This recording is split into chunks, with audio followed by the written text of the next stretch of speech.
tes 123, tes 123. Mudah-mudahan suaranya udah kedengaran jelas ya. Coba saya sapa dulu orang-orang yang udah ada di chat nih. Ya, mana kameranya ya? Loh, kamera belum muncul. Mana sini kameranya? Halo lagi semua, selamat datang kembali lagi di channel Udah. Di malam ini saya pengen bicarain sebentar Eddy Gordo. Gameplaynya tadi dikasih lihat ya, cukup. Jadi video demonstrasi itu cukup panjang, sekitar setengah jam kali ada. Dan jadi tadi kan di acara Tekken Talk itu mereka ngomongin apa yang mereka mau rilis gitu kan, DLC macam apa aja, DLC yang gratis, DLC yang bayar, segala gitu. Dan salah satunya juga mereka bahas ya di Gordo gitu kan, karakternya, terus nanti animasi kayak gimana semua. Ya udah, kita banyak sebasi lagi, kita langsung nonton aja deh. Masih gelap layarnya, coba deh, ini udah mulai muncul belum ya di Gordo di sini. Belum muncul di sini ya, ntar ya. Ini terus kita naikin kualitas gambar, sudah kayak gini dah. Soundnya udah normal belum ya? Mau kamu udah deh. Ini udah harusnya, tinggal sound sini kecilin, terus sound sininya kita gedein dikit.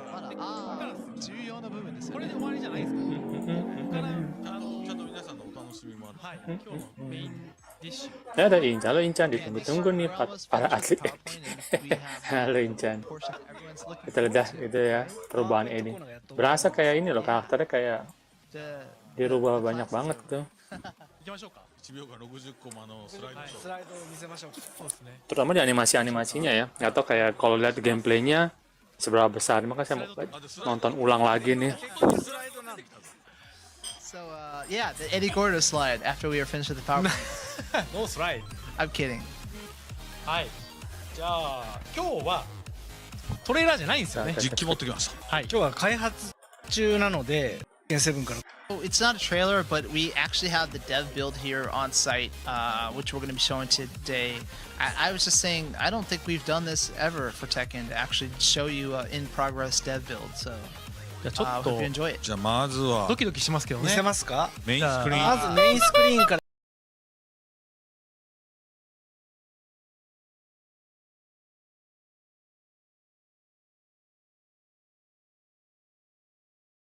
You're so used to seeing も Katanya, う right? カズヤの上半身裸見飽きたでしょ？はい。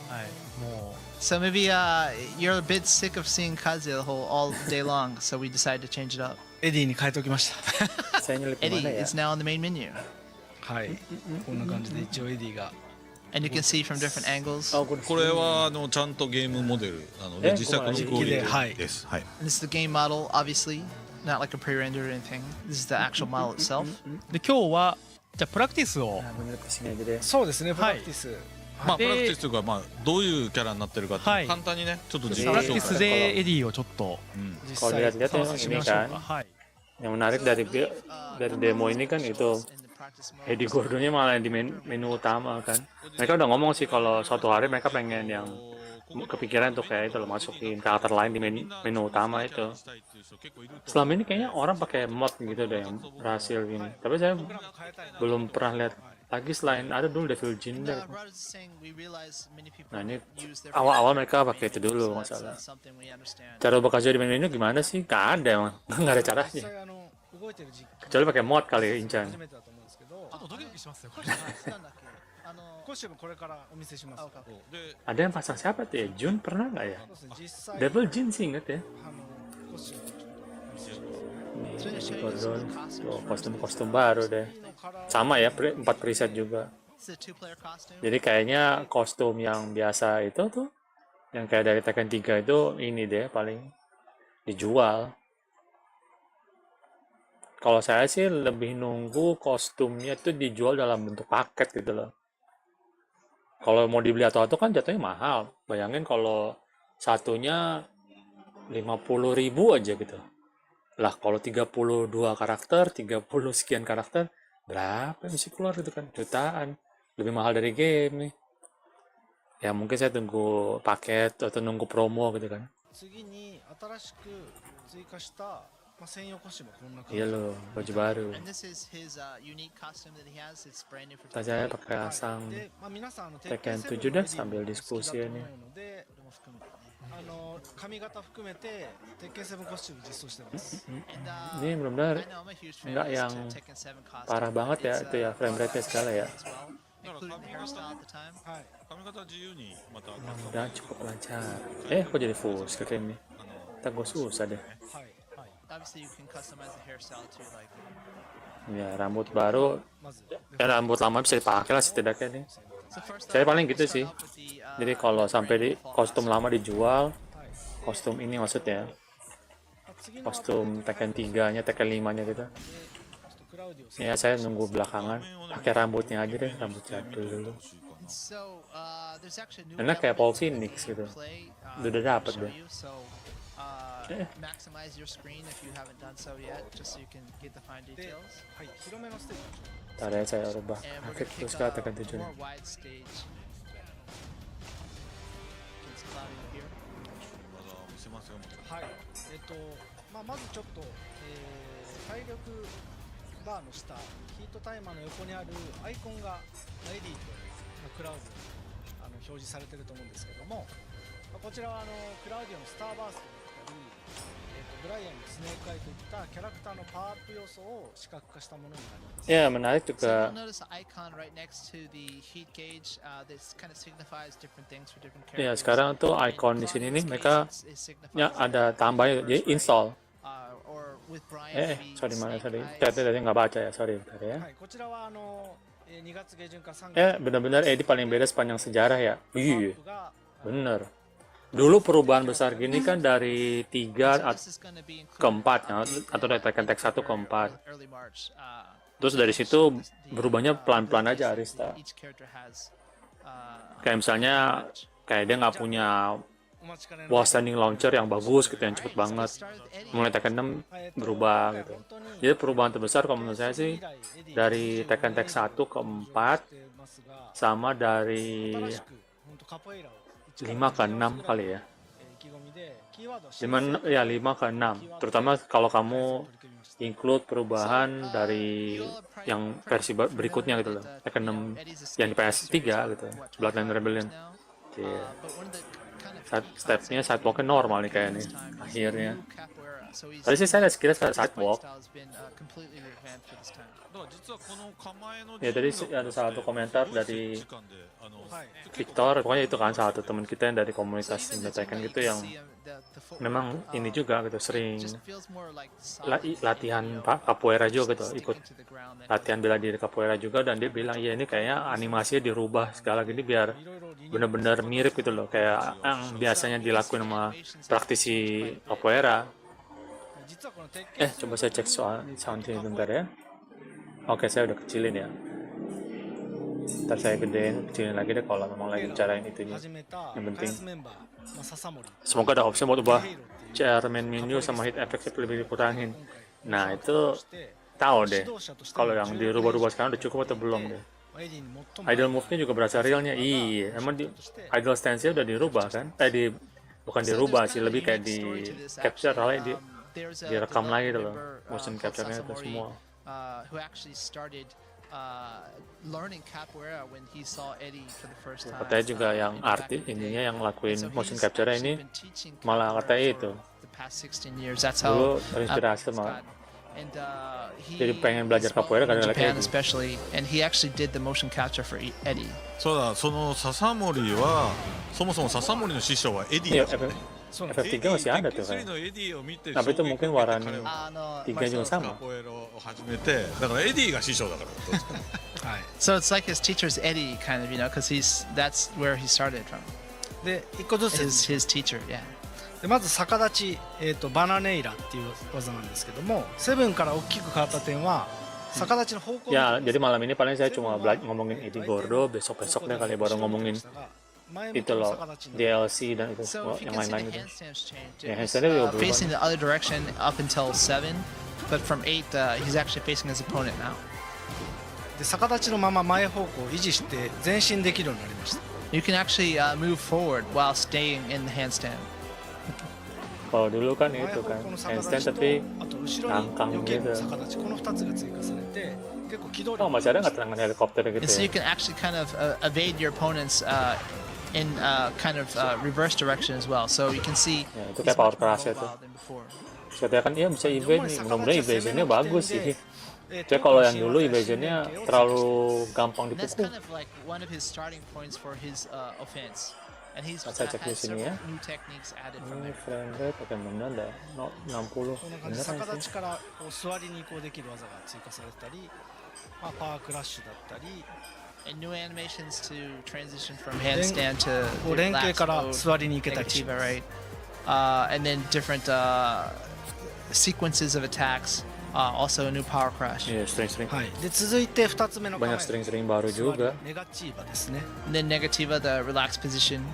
で構えであり避けの回避としても使う構えになってい Saya て sih punya banyak pertanyaan 座りも kayak 実は misalnya kalau dia 前 lagi で座りを維持したまま relax alias negativa itu tuh bisa terus-terusan nggak gitu? Apa kayak contohnya kayak Leo kan punya kayak semacam AOP kan, tapi AOP-nya kan nggak bisa yang diam lama-lama.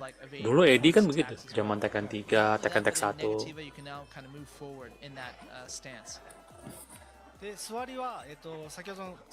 Kalau tadi sih dilihat itu dia kayak lagi relax gitu, tapi bisa yang kayak maju, relax lagi, maju, relax lagi. Nggak sampai kayak wave dash juga sih. Tapi agak menarik aja gitu. Negativa, the relaxed position is kind of like a way to open up your opponent. こう下段からの、クリーンヒットでダウンが取れる下段が追加されて、エディがパワーアップするといったような新要素が入ってます。 So it has lots of low attacks. He also, if he does a clean hit from one of those low attacks, it actually knocks down the opponent and gives him kind of a buff.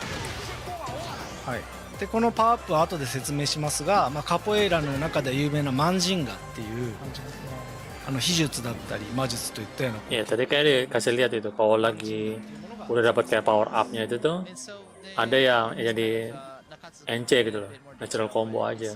gives Max the Manjingo. It's like a kind of like a spiritual capabilities, I guess you could say. はい、で Jadi ada 次に install-nya カ dia. ポエイラを見直すにあたって派手で楽しい技を追加したいっていうところで Kalau enggak, coba saya crop aja kali ya biar lebih nih. Jadi yang jeleknya sih nanti itu gambarnya jadi kayak berasa agak kabur, cuma nggak apa-apa kali ya.「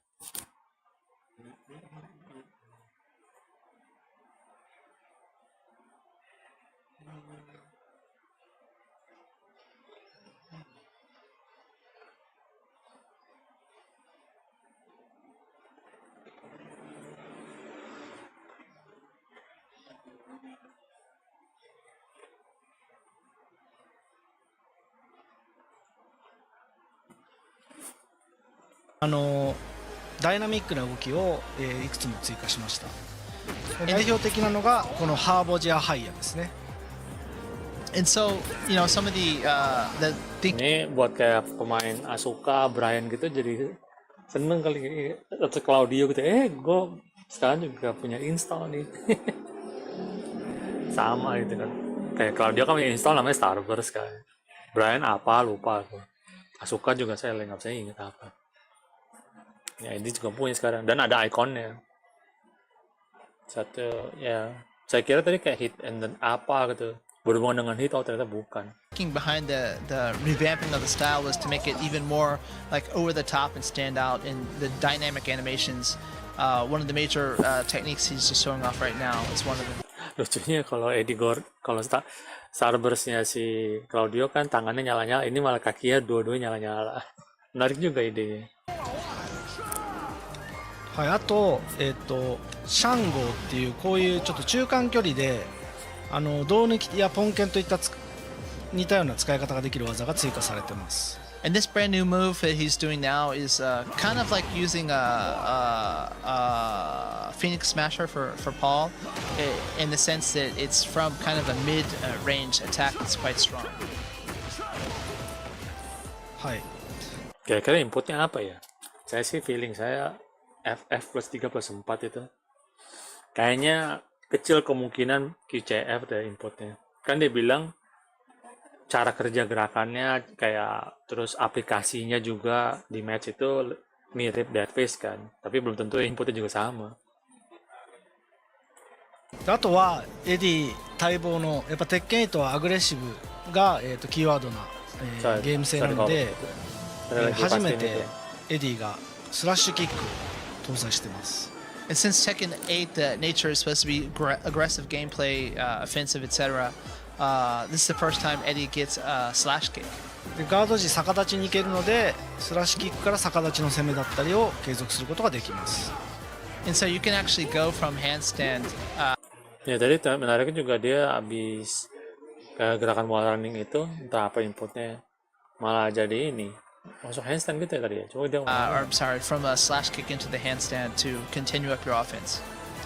はい。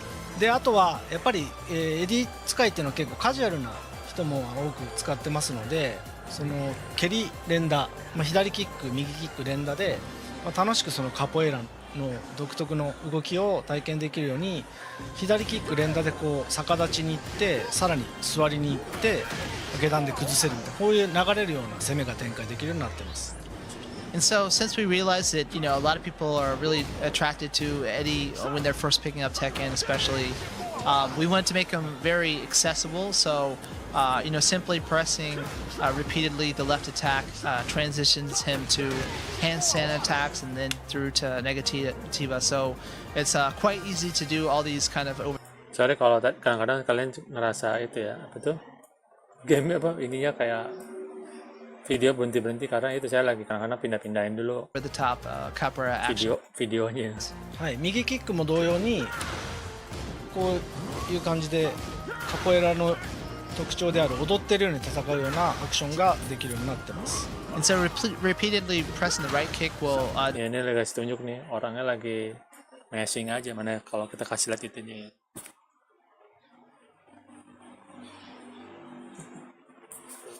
Orang Nakatsu lagi mashing. Nakatsu's doing now, where it's kind of like a capoeira dance like motion. It's very fluid. はい、なんで初めて遊ぶ Coba kita ini deh. Apa sih apa kalau yang keluar apa aja gitu deh tadi.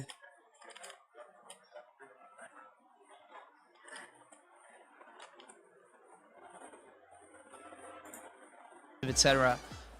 This is the first time Eddy gets a slash kick. Coba ya.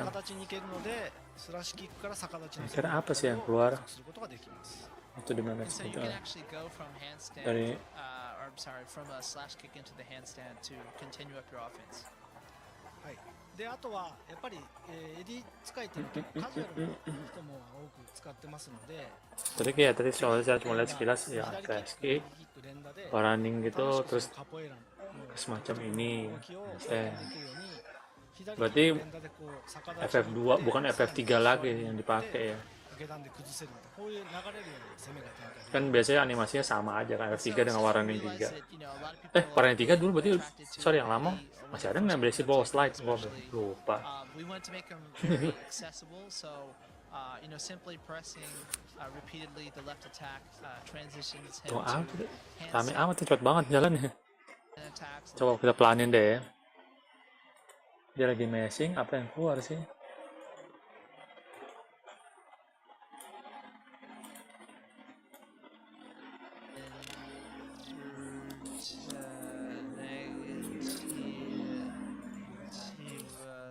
Apa nih? It's quite easy to do all these. Kedengaran kayak orang mabok ya, udah biarin aja lah. Nah, ini masih mashing nggak? Ayo Pak Nakatsu, mashing dulu. Nah ini kaki kanan, kayak standing 4 biasa. Baru itu rasanya. Oke, Y4, ada back 4-nya. Kok back 4 ke... Oke, back 4 ke 4 aja, terus standing 4 lagi, tendang lagi. Oke, mungkin B44-nya itu ini kali. Harus menjadi 13-4 baru ada lanjutannya. Atau mungkin B34, B44 habis itu tahan bawah. Ini tendangan kayak mungkin tracking nggak ya? Tadi katanya nyala cuma nggak ya kan itu beneran homing. Homing biasanya animasinya sama kan coba lihat. Iya. Mungkin homing kali. Cuma ada kayak dia beda sendiri gitu. Hit sparknya gitu loh. Ini sekarang apa? Aja 3 aja. Aduh, 4 lagi yang di smash di mashing. Mana yang 3? 3. Ke handstand. Terus dari handstand ke kiri lagi. Kiri lagi. Oh, baru semua itu. Kalau string dari 3 tuh banyak yang udah banyak baru itu gerakannya. Kalau 4 tadi ada 1-2 dari gerakan lama. Punya animasi.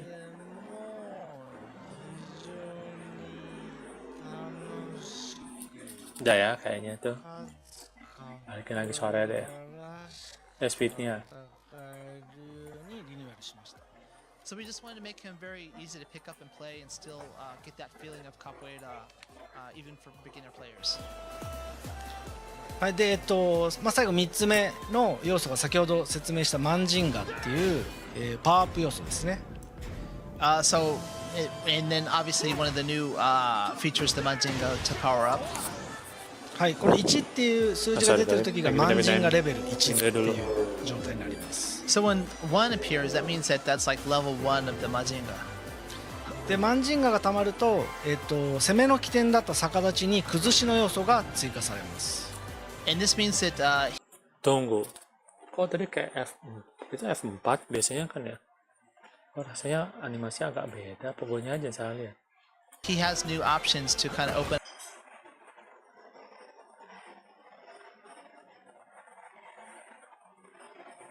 Nggak sama kayaknya F4 ya. up his opponent. Coba kayak kita cek di game-nya. Mana game-nya nih?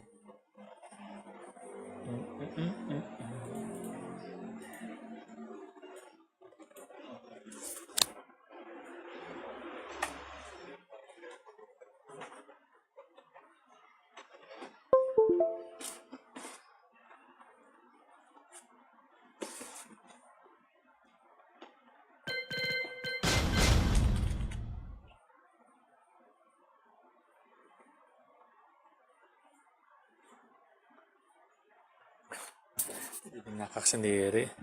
Baru juga buka komen. Buka Welcome chat to the itu. King of Iron Fist Tournament 7. Eddy Gordo.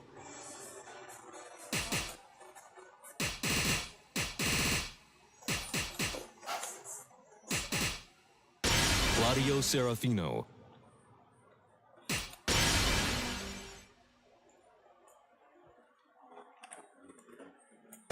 Get ready for the next battle.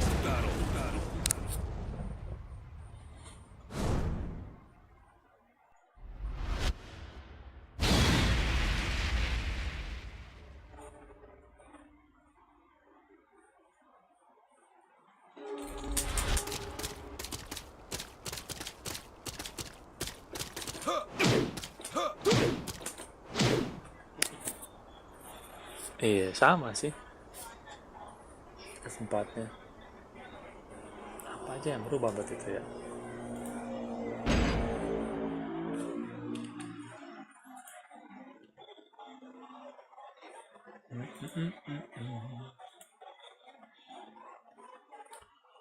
Mana nih videonya sekarang? Oke, udah videonya. Ada Fadil lagi pelajari perubahan Eddy di Tekken 8 nih. Saya banyak video mereka jalan. From the handstand. 逆立ちから下段の攻撃が出て、崩しが強くなります。 So even from the handstand, he has access to low attacks that help open up the opponent. でマンジンガは、ラウンド間は継続するので、ラウンド中はそのマンジンガレベルが下がることはありません。 And so the level of Manjinga actually, it's you Tadi coba kita lihat lagi yang handstand tadi ya. keep that. 逆立ちから He has new options to kind of open up his opponent from the handstand. 逆立ちから下段の攻撃が出て、崩しが強くなります。 So even from the handstand, he has access to low attacks that help open up the opponent. でマンジンガは、ラウンド間は継続するので、ラウンド中はそのマンジンガレベルは下がることはありません。 And so the level of Manzinga actually, it's you keep that level throughout the. Iya, ini memang itu ya, jadi mirip kayak Asuka gitu atau Claudia yang harus pakai gerakan tertentu dulu baru dia ntar tambah kuat gitu loh. Tambah kuat, lihat dari sini nih. Yang di atas Eddy kan ada tuh. Ya, sini. Ada ikonnya tuh. Round, so it's not like it goes away or is depleted in that round. なんでレベル2まで貯めるともう逆立ちがかなり崩しとして非常に優秀な性能になります。 Tunggu, tadi middle apa low mid katanya? Low. So if you can get up to level 2, then he's quite. Oh iya, ada low, terus middle. Kira natural combo nggak ya? Nggak yakin sih. Tapi mudah-mudahan juga iya. Quite formidable with low attacks from handstand. はいで、こちらのレベルが0になる Jadi kita belum tahu nih apa mereka rubah total prinsipnya tuh kayak Eddy dari yang karakter yang bisa masuk handstand terus dia bisa ngangkat orang terus dia dapat damage yang jagal yang panjang gitu. Contohnya kayak gini kan.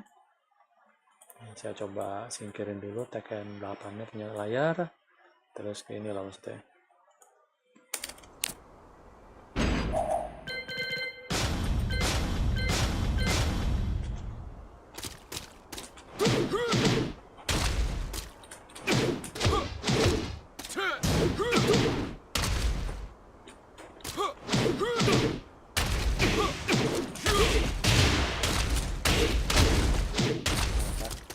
Kalau di 7 kan memang begitu dan sebelum dari dari Tekken 3 gitu kali ya. Iya dari Tekken 3 kali. Bedanya mungkin sebelum 5 kombonya jauh lebih pendek. 5 agak mendingan, 6 ya lebih panjang. Semenjak 6. Nah itu, jangan-jangan mereka rubah ini soalnya dari tadi mereka nggak kasih lagi gitu kayak gerakan-gerakan yang klasik kayak gini coba.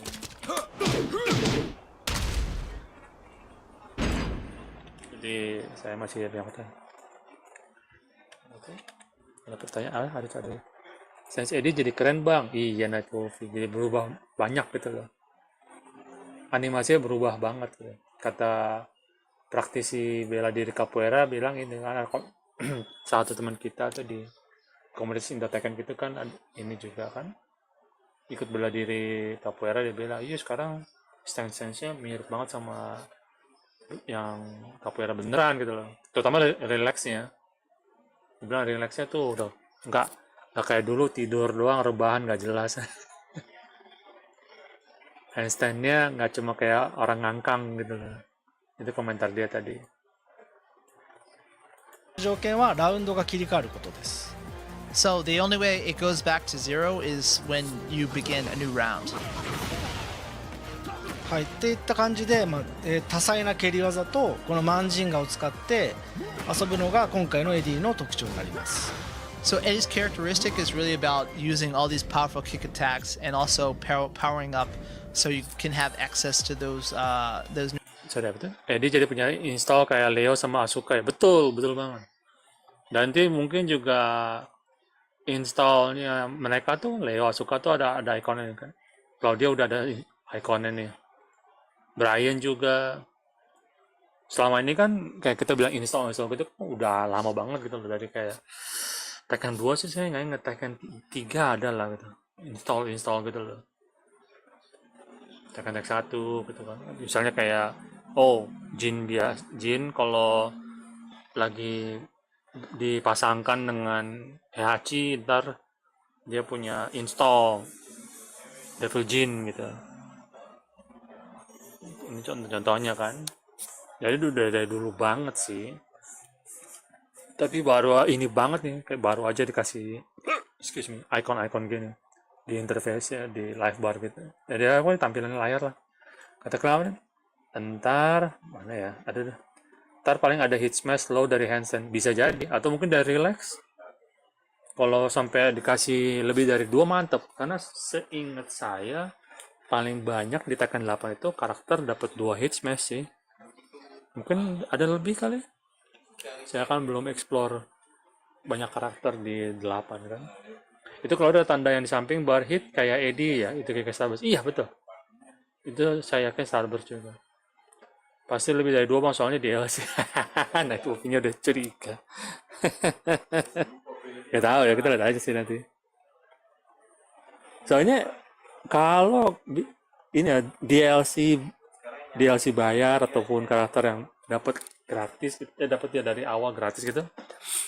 Kalau Tekken itu dari dulu ini antara karakter baru ya, yang baru masuk gitu, atau yang telat masuk kayak gini, antara bagus banget atau jelek banget gitu biasanya. Kayak contohnya Armor King masuknya gitu kayak orang nggak gitu puas gitu misalnya, terutama di awal-awal ya. Belakangan saya kurang tahu deh. Kayaknya mendingan lah gitu. Opini mereka berubah lah gitu, lebih positif kalau dilihat-lihat gitu ya.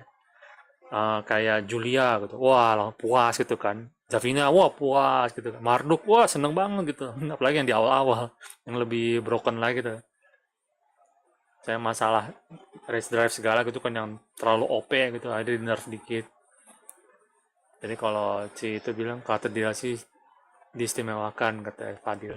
Iya, biasanya gitu. Orang bilangnya kan karena DLC. Kalau saya sih ngeliatnya ya karakter baru atau yang telat masuk suka begitu loh. Bagus banget atau jelek banget biasanya. Nggak kebayang nih Julia sama baru kita kenal. Kita tunggu aja. Saya sih ngerasa, gini kalau jadi karakter DLC itu, misalnya karakter favorit kamu jadi DLC, kayak karakter tuh itu loh, kayak mereka mungkin ngelihat karakternya lagi evaluasi kayak masih kurang bagus deh gitu. Contohnya kan kamu kalau ngeliat orang ngomongin Leroy misalnya gitu kan, Leo saya kurang tahu deh. Leroy ada contoh gitu. Orang kayak beberapa nggak puas gitu kan.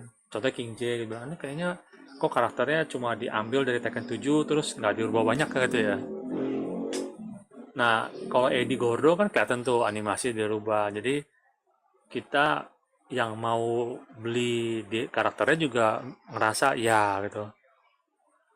Kayak lebih worth it lah gitu, uang yang keluar lebih sepadan jadi ya. Kebayang juga Marduk tackle-nya kayak Dragunov gimana tuh, jadi ada just frame ya. Just frame ya, iya harusnya just frame susah gitu, jangan kitanya yang just frame, yang windownya kan kalau di 7 kan gitu kan, ada yang tackle tuh cuma berapa frame gitu ya, sampai 6 frame doang apa gitu, makanya susah gitu, kayak bisa tapi susah. Saya dulu kira nggak bisa sama sekali. Terus ya zaman Tekken 7 gitu kan orang udah pada pintar-pintar kan ngetes gamenya segala gitu, dipelajari di baik-baik ternyata ya bisa gitu. Nah itu saya bilang jangan kitanya aja gitu yang lawan dia susah gitu loh, tapi dia juga gitu kalau mau dapat damage gedean ya mesti belajar eksekusi yang lebih baik lagi ya. Bagusin lagi eksekusinya. Tapi saya masih tetap menunggu Aka review. Night Coffee ya, bener juga Night Coffee bisa pakai King ya, dan seneng kalau ada New apa techniques from Mazinga. はい、あとはまあ遊びやすいように本当に、こういった既存のビリバっていうのももともとは斜め下と両キックだったのを斜め下と左キックに変えて浮かせ技1個から左キックを連打しておくと、コンボが決めて万人 kombonya cuma kayak mashing satu tombol doang. Angkat sih tadi kayaknya pakai DF384 itu, nggak tahu dia rubah nggak pencetannya. がたまるっていったような、遊びやすく、性能を変えています。どう書いた入力入力を簡単3両キックから、三両3LK に変えます。 RK か。両ボタンを押さなんで浮かした後にずっと LK を連打しておくとコンボを決めて万人がレベルがたまる。 So because the dev team wants a variety of different players to check it out and have fun with the character, one of his main launchers, I think it's called the Billy Bao, I believe, the 3 both kicks. It's difficult input for newer players, right? So they changed it to just 3 LK, and then you consecutively press the left kick. Ya ampun. Jadi dia udah bilang kan, udah pasti gerakan yang ini nih, mana Eddy 7, Tekken 7. Udah muncul di kalian. Nah, ini kan kalau dulu DF3 cuma begini. gitu doang kan, terus bisa tiduran gitu atau masuk ke handstand. Nah kalau sekarang jadi ngangkat.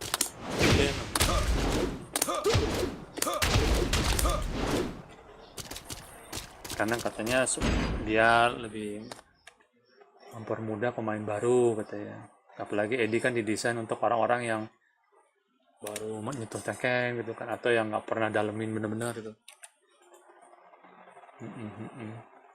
Oke dah.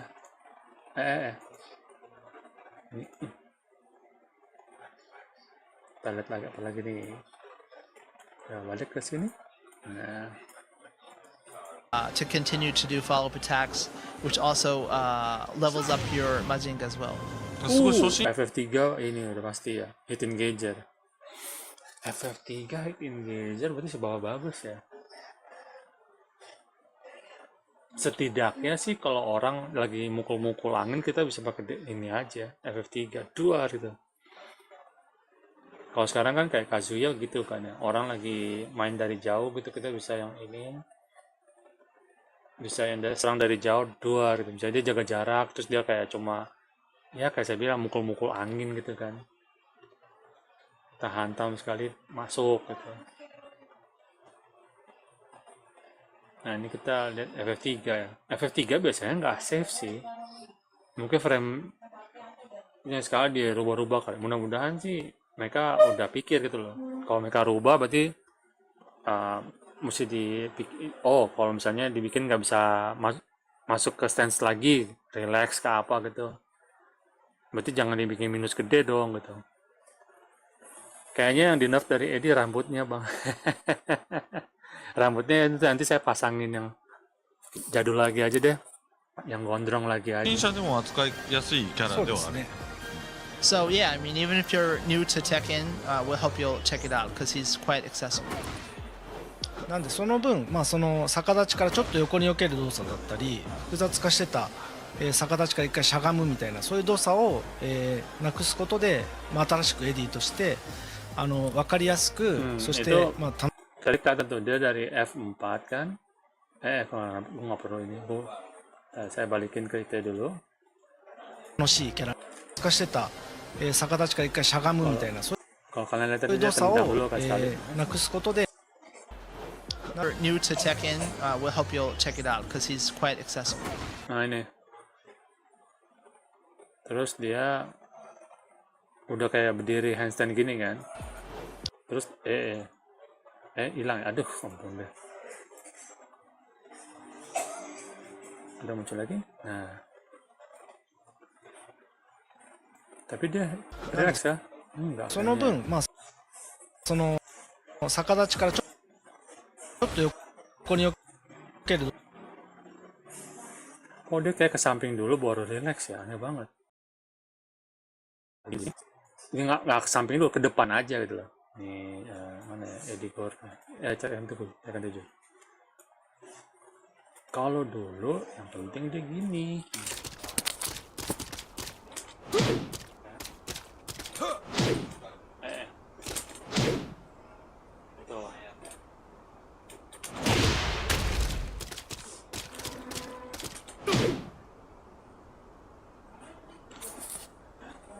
Kalau sekarang mau kayaknya kalau dia mau lanjut ke dua stance gitu, jadi masuk dari stance yang dari tendang ke handstand terus ke relax itu kan. Kalau dia kayak ke samping dulu gitu, gerak ke samping. Ntar kombonya gimana gitu. Mudah-mudahan juga nggak harus ngekombo dari sini. Saya ngekombo pakai gerakan kayak tadi gitu loh. Nggak diharusin. 動作だ Nah itu holiday bilang apa? Tadi saya nerf rambutnya. Ada holiday, fleet banget animasinya. Ya, saya cukup seneng sih ngeliat animasinya sekarang nih. Tinggal saya bahas main Charme.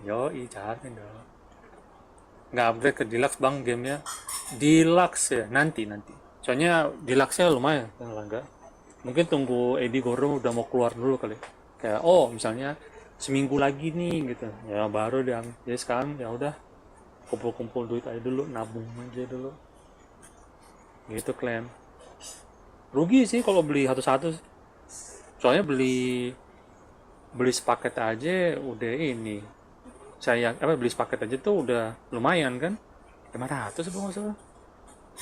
Apalagi beli satu-satu. Mungkin 5,5 jatuhnya. Atau 600 malah. Reveal next chartnya kapan sih? Nggak ada janji deh kak.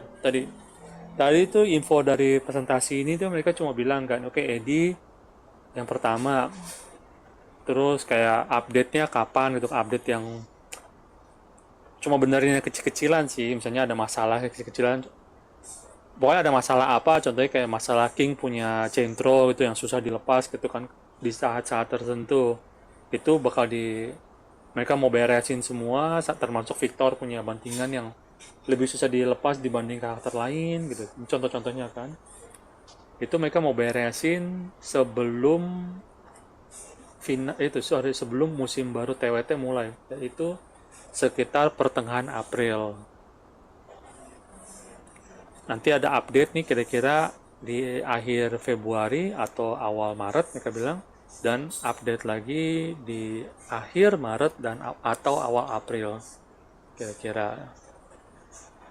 Ya pokoknya biar gampang ingatnya akhir Februari dan akhir Maret gitu loh. Kalau meleset mungkin meleset seminggu lebih, telat seminggu kali. Jadi reveal next chart mana? Iya, jangan-jangan pas Evo sih, kalian bener juga.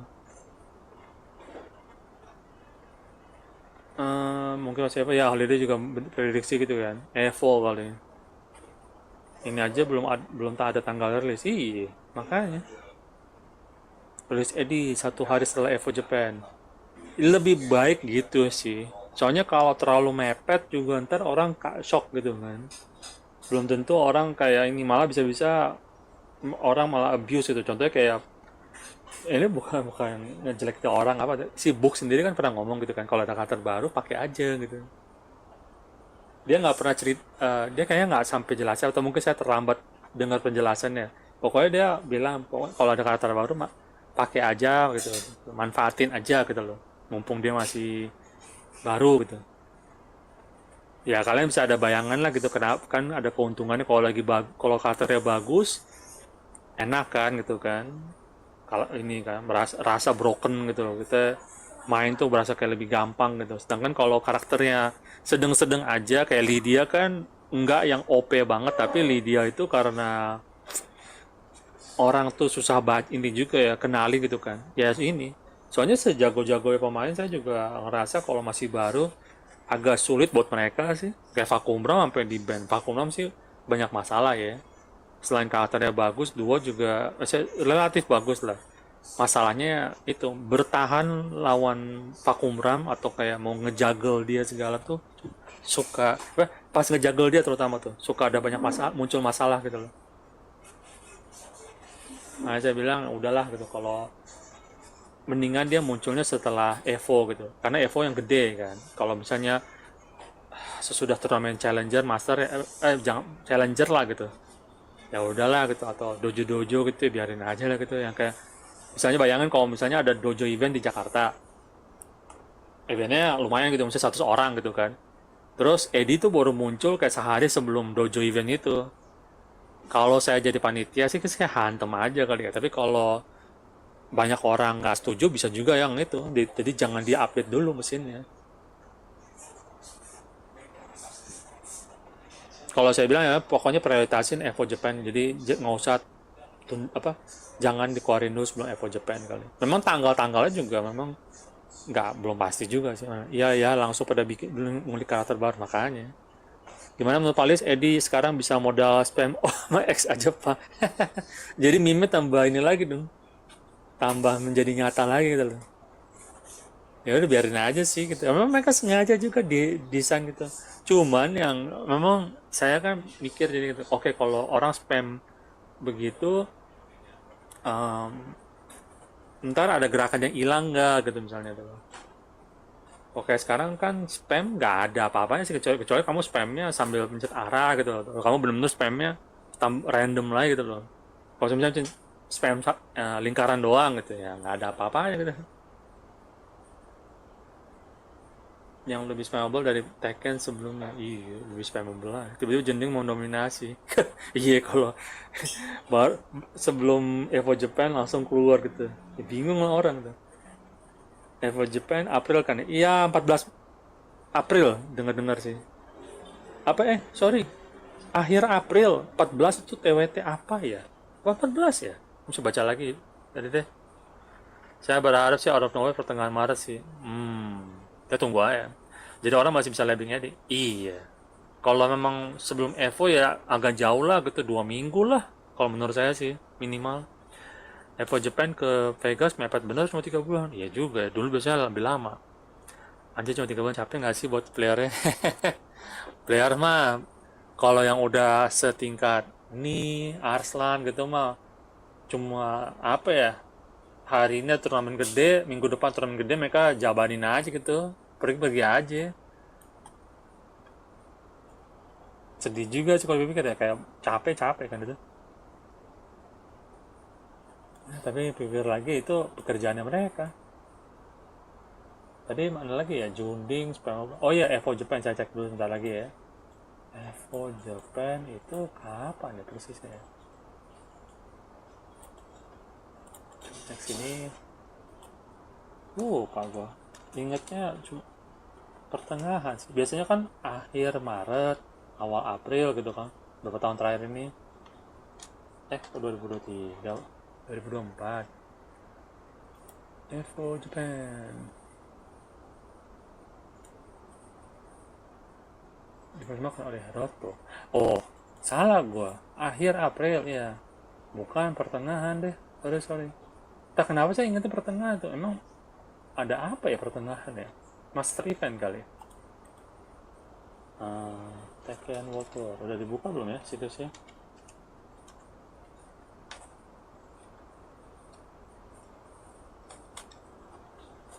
Coba worldtour.com. Nggak mau kebuka. Tekken worldtour.com. Cipotle. Tour, oh iya tournya berubah, bukan berubah, emang mulai tanggal 2 pertengahan April. Tapi turnamennya apa dulu ya? Mau detail coming soon. Ya oke, coba buka trailernya kali.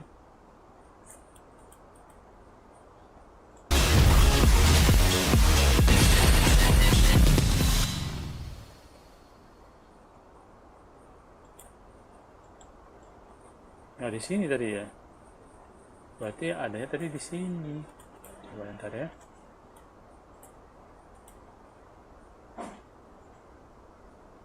Nah tadi waktu mereka ngomongin tour Tekken 8, Tekken World Tour itu,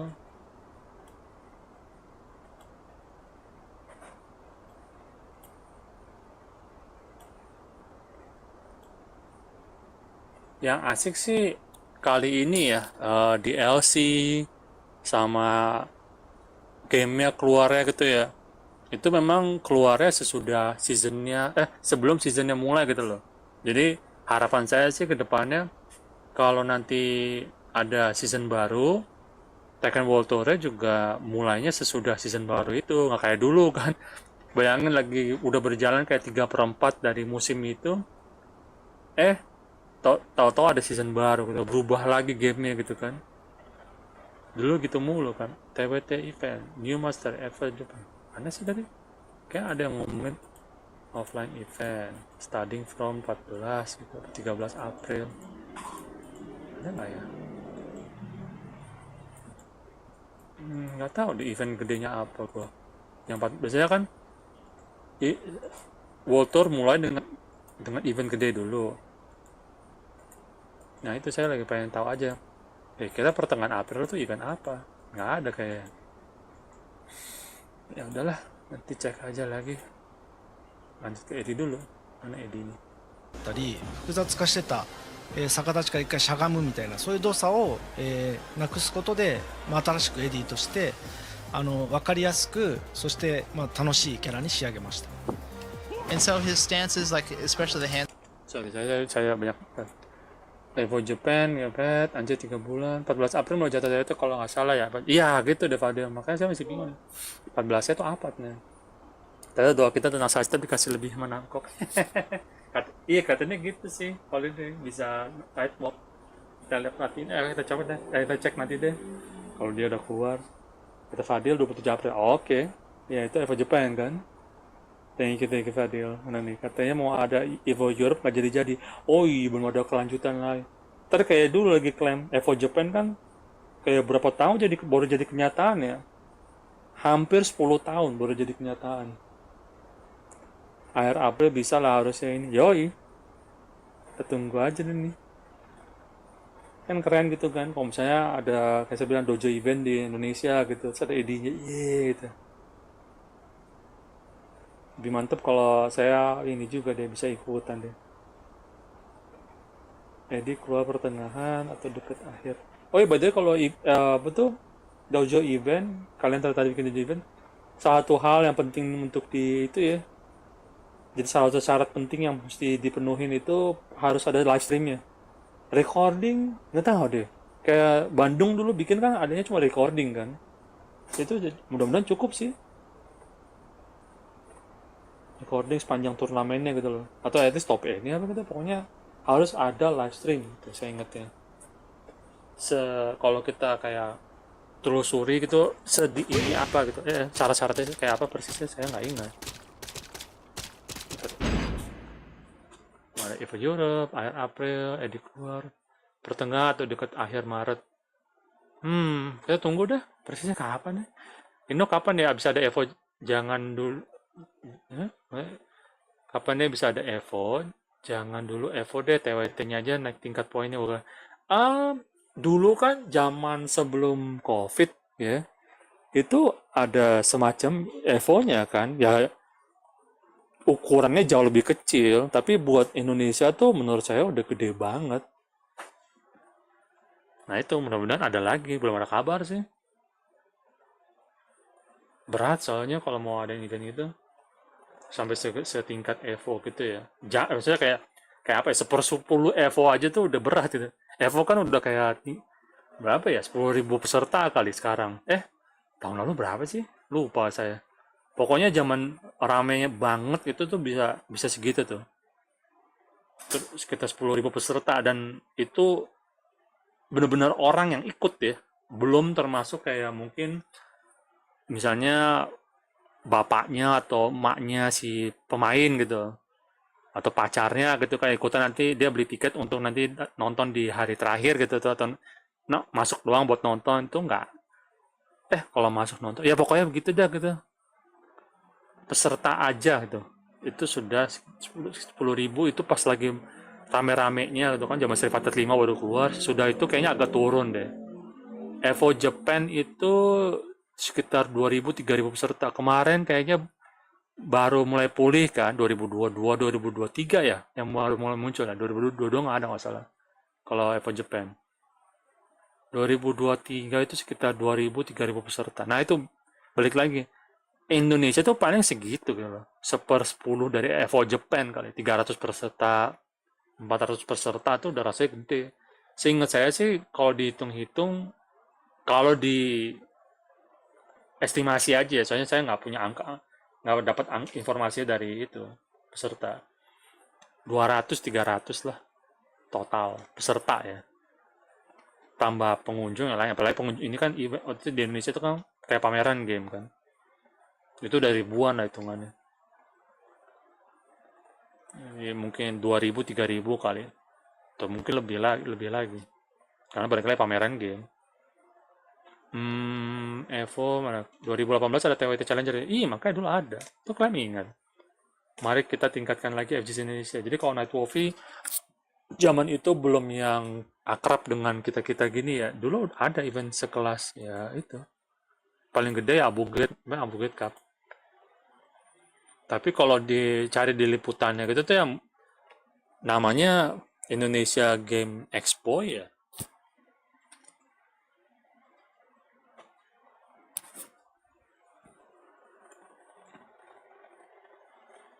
Indian Game Expo. What?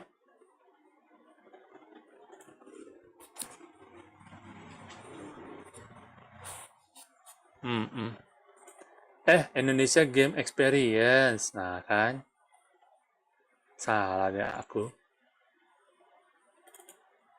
Ini loh. Malah makanan dulu.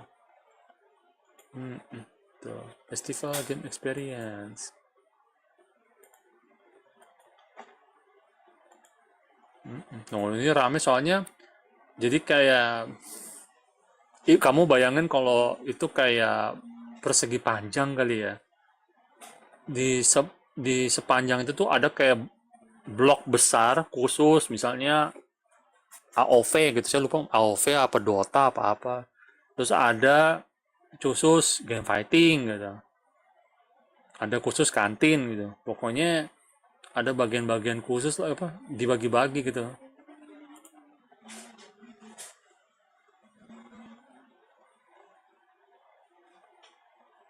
Nah, namanya juga liputan berita, dia fokusnya nggak cuma ke game fighting, ini baru ke Tekken ya dia. Tanah air. Pasar game Indonesia tiap tahunnya semakin meningkat. Bahkan berdata dari Bearcraft tahun 2016 saja, nilainya mencapai 600 juta dolar Amerika. Jadi pameran terus ya ini, karena memang yang punya acara itu dia supaya lebih menarik banyak orang lagi ya, dia bikin pameran juga. Gitu lah ceritanya.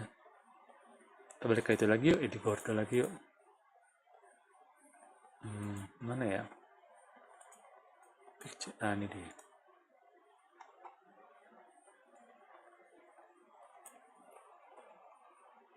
Ini ntar Eddy keluar mesti belajar spam move-nya ini saya. Kata Holiday. Biar nggak kena trap terus sendiri. Eddy Victor 2.0.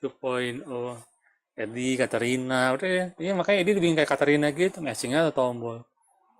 Ya ada Rula, sorry Bang Lis. Sorry juga Rula. Emang dasar ya COVID ya. Iya, naik COVID. Jadi itu event kan. Terus 2019 sih nggak kedengaran event kayak gitu. 2020 mau dibikin event mirip kan. Segede yang tadi nggak tahu gitu. Pokoknya udah diumumin tuh itu kan. Tekken World Tour 2020 featuring gitu kan. Jadi termasuk Indonesian. Jadi kalau 2018 itu Abu Get Cup. Kalau di 2020 waktu itu IFGC, Indonesian Fighting Games Championship, nggak salah. IFGC itu sebelum Abu Get gitu ya. Jadi kalau kayak itu masih diadain sama orang yang sama. Jadi ibarat kayak apa ya, combo breaker kan itu kayak pentolannya sama dengan Evo kan. Nah, ada combo breaker, ada Evo gitu. Tipenya mirip-mirip gitu. Malah pernah ada tahunnya tuh yang lucu. Jadi Abu Get Cup khusus Street Fighter doang. Terus IFGC itu yang campur-campur Tekken, King of Fighters sampai Gundam versus juga di situ di FGC-nya. Nggak ngerti kenapa deh waktu itu. Panitia ngomong bikinnya begitu ya. Bang nyari bijinya batang senang. Buat bagusnya di mana ya, mau cari warna selain hitam nggak ketemu-temu. Kalau coba beroleh berkat kali ya. Di Keolis jual. Ya memang buatan Keolis sendiri, bukan yang kayak dari Jepang. Merek Semitsu original. Nggak begitu juga. Karena kalaupun ada udah kita jual paling. Udah lama so gitu kayak Semitsu punya bubble top gitu kan. Dulu kayak saya masih inget tuh pertama kali beli Semitsu dapetnya bubble top. Terus ada yang minta gitu kan, ada yang kayak mau bang saya beliin deh gitu. Saya beli ya abang punya, ya udah deh gitu. Saya butuh bubble top gitu, pengen banget punya. Terus ada. Kompatibel sama, iya memang dibuatnya untuk Sanwa dan sejenisnya. Palis kayaknya dia makanya. Coba saya ini sebentar ya. Koleksi udah lama, udah banyak yang ini juga. Jadi kayak contohnya si Igna Julius tuh. Dia berapa kali beli kan, dia bilang, bang ini yang gedean dia katanya ada gitu kan. Kebetulan waktu itu kita bikin ada yang beberapa ukurannya tuh sengaja gitu, bikin besar gitu. lebih besar dari standar. Mana ya? Saya cek dulu ya. Ball top, custom made ball top.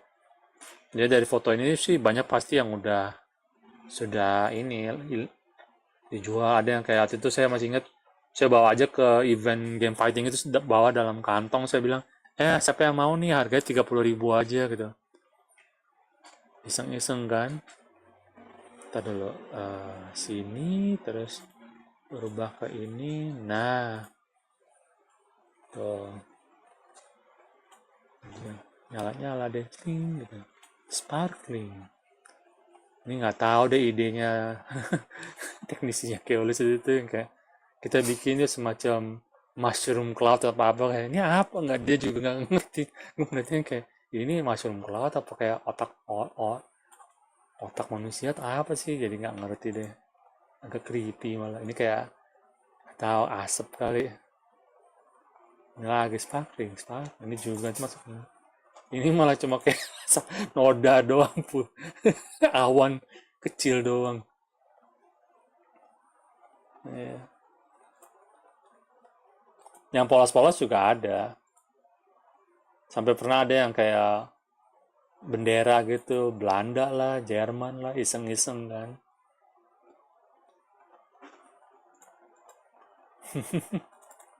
Namanya juga iseng ya. Kenapa yang muncul ini?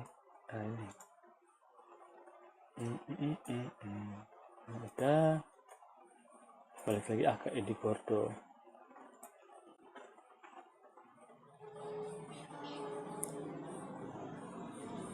Superman 52.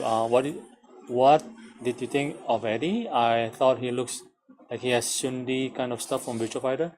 It's quite interesting. I mean, he looks like he's been remade. I don't think he has completely changed to a different character, but he's changed quite a lot. I think I can say safely that he's been, like not innovated, but changed a lot to compared to, like, say, Lei Wulong from Tekken 5 to Tekken 6. That's I think the amount of changes that Eddy will have in Tekken 8. Loco Pride apa nih, kalau ada yang Coach Sanwa yang Pak Lis di saya kan, iya masalah juga saya kasih bonus apa gimana waktu itu deh. Lupa deh gua, apa nggak salah ya, karena ini kebetulan nih gitu, Loco Pride bersama Kelis. Ya ampun, Loco Pride yang waktu itu Pak Botop Pak Lis ganti buat saya kan ya, iya kalau nggak salah ada bonus yang lebih apa, biar gedean dikit apa gimana gitu, saya lupa deh. Atur jadinya saya bikin diperoleh berkat, tinggal nyari botop. Oh, pesan di mereka. Oke, mereka bagus lah, mereka membantuin. Pak Alis ada punya Sanwo JLF kak. Sanwo JLF kosong. Adanya Sanwo JLF yang bekas semua, maksudnya yang lagi dipakai atau yang lagi dipakai pribadi. Saya sendiri ada yang lagi dipasang di stick arcade Hori gitu. Jadi nggak ada Sanwo baru nganggur gitu loh. Eddy Gordo keren juga. Iya lumayan sih. The middle icon buff is kind of like when Shundi drinks, is what I meant. Yeah, I mean I think that's what they are trying to make it, to make it, and they want to like make it easier for people to like see what the power ups that character are having. When like you have, let's say, an install, right? They want to like show it to people clearly. Okay, here this character is now powered up to this certain of level. That is, the concept is not new, because since like at least maybe Tekken 3, or I should say maybe Tekken Tag 1, a character like Jin can have an install when he is paired with Heihachi, right? Or I think with Kazuya as well. Can't remember. And that's when he has the Devil Jin install. He's like powered up, and he has a few different moves. This is what we've been seeing in the last in many Tekken games. And then yeah, I think they just want to make it now easier for people to see when a certain character is level up or powered up. Let's see, Eddy more like 75% new character. Yeah, I guess you can say that. Zenitsu nggak ada bang, Zenitsu juga lagi kosong. Zenitsu udah dijual waktu itu. It does look like he has a ton of new stuff. Hopefully much of the old stuff is still there too. I hope so, because from the looks of it, I think he has some strings are from his, like when you mash the circle button, you can definitely see one of the strings from like previous games, right? But now they just put it inside a new string where you just mash the 4 button, and then he will do like that string. One of them, yeah. And another one that has been clearly modified is his main launcher, like this one, which is the downforward 3+4. So in Tekken 8, you'll only press like downforward 3. They say that to make it easier for people, like to newcomers, because they are clearly designing the character, or I should say redesigning the character, so the newcomers or even beginner type of players will, they want them to be comfortable, to have fun with Eddy. The developers are clearly understand the crowd. The type of players that love to use Eddy Gordo. Nggak ketemu-temu, mau import dari US, masa ongkirnya 2 kali lipat dari Jepang lah kalau enggak. Kalau memang mau Zenitsu,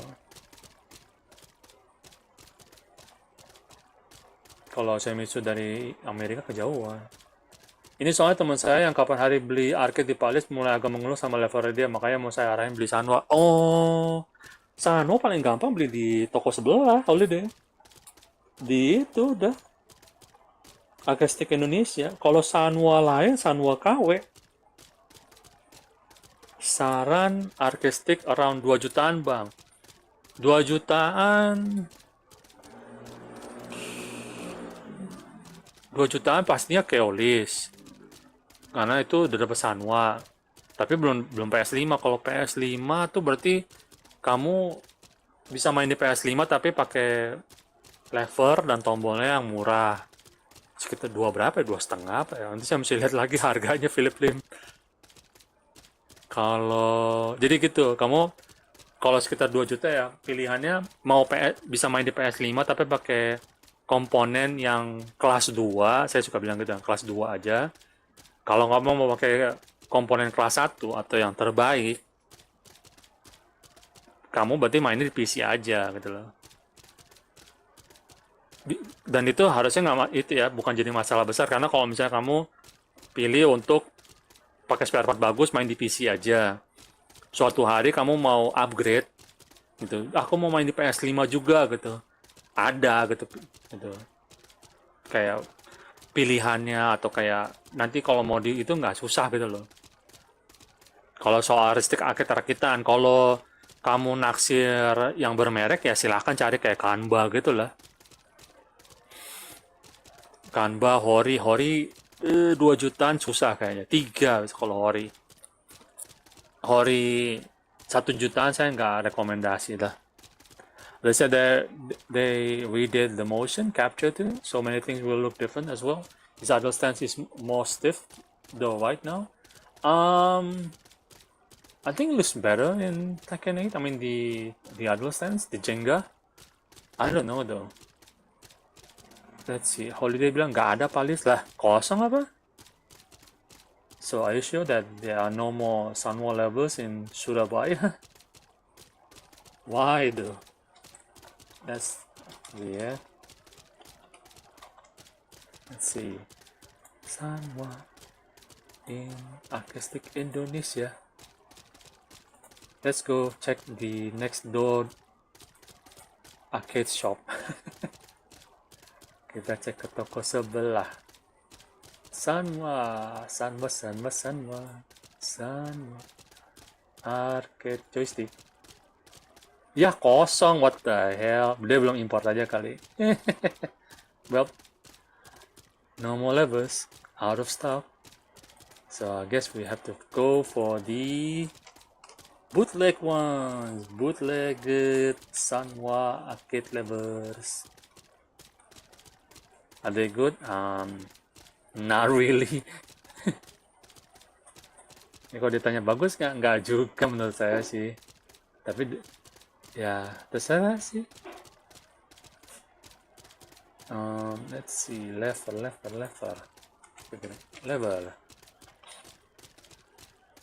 Ya, habis. Okay, stick mungkin, joystick. Let's see, find the joystick. Joystick? Oh my goodness. Oh iya, habis deh. Just stick tawat. Arcade KW akurasi baik. Habis. Harga kelihatan kan? I hope you guys can clearly see the item as well as the prices. Let's see, joystick. Oh ya, robotika ya, joystick, robotika. Bukan robot itu ya. Jogja apa sih? Aduh, lupa apa.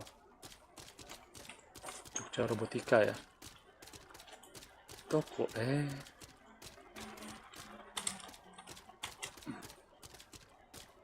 Bandung, rumah. Apa sih? Aduh, namanya apa ya? I can't remember the exact name. Let's see. Jogja robotika joystick. There you go.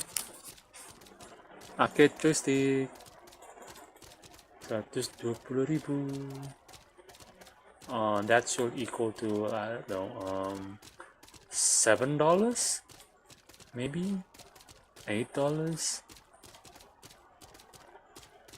Gitu. Jadi cari yang bootleg deh. Looks better in the old. Oh, I see. So you prefer the old Jenga then? Yeah, I'm kind of impressed by the animation, and I mean like the handstand animation, the relaxed animation, like the stances, right? But I'm not sure about the moves, because I don't know how, whether they are all good, whether Eddy Gordo is great in Tekken. I'm still not sure, because we have only seen very little of Eddy Gordo in Tekken so far. Sanwa banyak bang list Tokopedia, maksudnya Bang Holly. Iya, Sanwa yang penting ketemu yang benar sih. Sanwa banyak palsunya juga soalnya, kalau nggak ada yang disuruh pre-order gitu loh. Kayaknya mau stok JLX kayaknya. Ayo gitu. Kalau belum JLX belum ada. Kata teman saya, JLX import. Ada yang udah beli soalnya. So some people have already got the JLX level from Japan, right from Japan. Let's see, kata teman saya sejauh ini belum nemu toko JLX. Ya kalau JLX di Tokopedia belum. Setahu saya juga. Dilihat kayak Asi mau stok, ya coba aja kontak. Coba aja tanya di chat atau tanya di WhatsApp mereka gitu. Tapi katanya beda, kayaknya nggak ada kalau lihat dari review orang. Review ya, coba cek kayak reviewnya Leo gitu. Contohnya tuh. So according to people that have already played on the new Sanwa level, the JLX, I think some of them or most of the reviews I've seen online, they said that it's an improved product. It's better. But it's not like, it doesn't feel that different. So you shouldn't be like, the feeling is not, you shouldn't feel like oh man, this feels weird. the feeling is off. Like you shouldn't feel that way. I hope. Let's see, paling penasaran Seimitsu sih dari dulu. Iya, Seimitsu impor. Seimitsu di toko sebelah arcade Indonesia tuh biasanya cuma yang LS32 masalah. Dan ya DLF aja paling Bang Oli. Saya bilang Sanwa aja paling gampang cari spare partnya dulu dari. Iya, benar. Aksesoris tambahannya lebih gampang didapat. Ada yang jual 500 kemarin. Tuh ada yang saranin drone. Terus kata Philip Lim memang main di PC sih. Ya kalau di PC ya itu kamu bisa cek inilah gitu. Tanya-tanya nanti kita dari sini. Philip Lim, sorry ya kalau data pertanyaannya baru dijawab nih sini. Tokopedia, Keolis gitu. Nanti cari aja. Tanya-tanya aja bang yang itu dong. Mau yang untuk PC gitu. Tapi yang spare part bagus gitu. Paling saya arahkan ke itu sih, ke WhatsApp atau Facebook gitu. Soalnya kalau di ngobrol di Tokopedia nggak enak gitu. Galak Tokopedia kayak hehe gitu kan, kayak jangan coba-coba ya kita transaksi di luar Tokopedia gitu. Nggak nyantai Tokopedia. Kayak ayo kita ngobrol di Facebook aja langsung marah Tokopedia. Hehe gitu, jangan ngobrol di Facebook, ngobrol di sini gitu. Ini nggak ada chill-chillnya deh Tokopedia. 2 jutaan PCB-nya belum fusion ya bang? Belum. 2 jutaan tuh ini nih, kalau dari Keolis ya. So when you buy a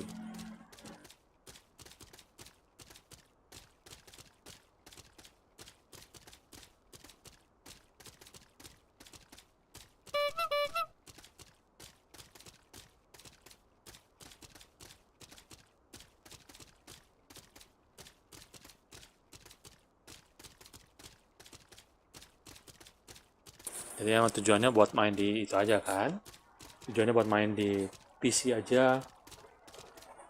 2 berapa ya, 26, 27 kali, lupa saya. Soalnya ya itu Sanwa itu suka kadang-kadang naik harganya gitu.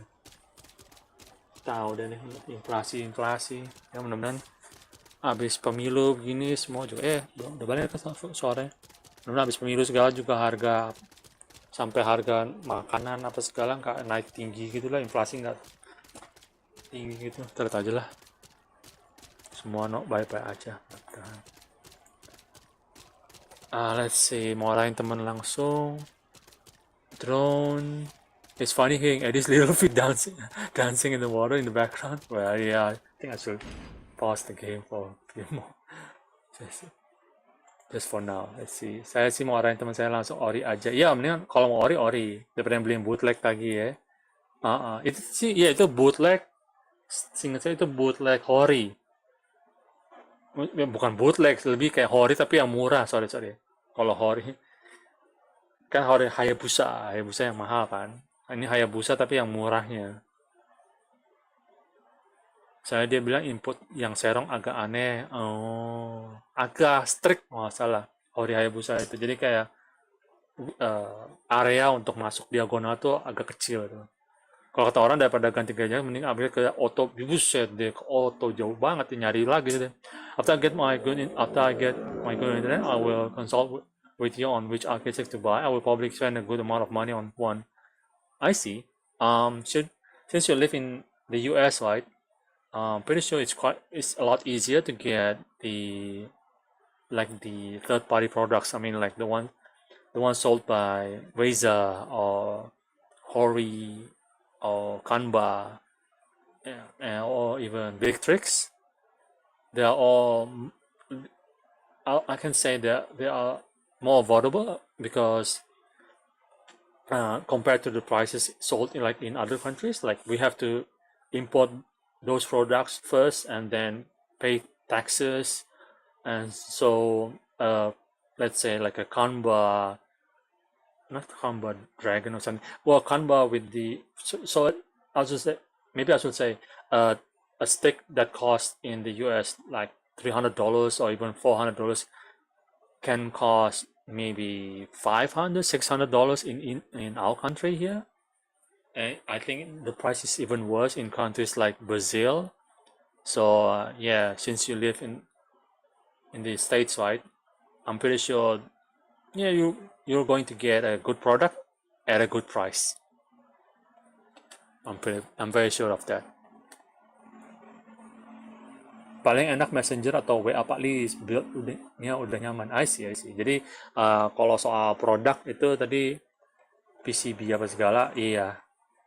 Jadi kalau soal mau beli harga stick itu ya deh, main di PC aja dulu gitu loh. Main di PC, kalau main di PS5 ginian gitu loh. Pakai gini tapi levelnya kan dia modalnya 2 juta kan. Berarti bisa main di PS5 tapi pakai PC ya, tapi pakai lever yang murah, tombol yang murah. Kalau mau pakai beginian buat PS5 3 jutaan udah. Gitu udah, saya jadi bingung juga ngomong, dan kalian juga jadi bingung no dengerin kalian. Dia Fearless kalau rakit cuma minta PC Fusion sama case-nya aja, kisaran berapa tuh bang? So Fusion itu 2 jutaan, casing kita 500 pasti. Kecuali kamu minta casing tuh nggak ada gambar gitu, atau casingnya kecil aja deh gitu, itu harganya bisa dinego lagi. Ya, Dekna Julius. Good evening, Julius. What we got here today? What do we got here? We've got a discussion on arcade sticks. Good evening. Ya, kalau beli kabel berapaan Pak? Kabel apa nih? USB, kabel tombol, kabel stick arcade itu nggak gitu mahal gitu. Kita yang Keolis jual itu kabel untuk untuk konversi dari tombol dari stick arcade ke tombol, dan juga konversi dari lever Jepang ke Korea dan sejenisnya itu. So what we sell at Keolis are the type of cables that you use to convert a Japanese lever to Korean ones, like this. I think, where is it? This one. The 5 JST connection to like large quick disconnects for arcade levels, like the Korean arcade levels. This one. And we also sell the ones that, you know, the type of converter that you use to convert your arcade level to something like a hitbox. Ini kayak ginian deh. Nah, gitu. Ini kabel yang ketujuh, kalau mau nyari kabel lain ya bilang aja. Ada juga kan quick disconnect gitu. Ini harganya berapa tuh, per 20 minimal 20 piece gitu. Jadi per piece segini, ini harganya segini, 20 pieces.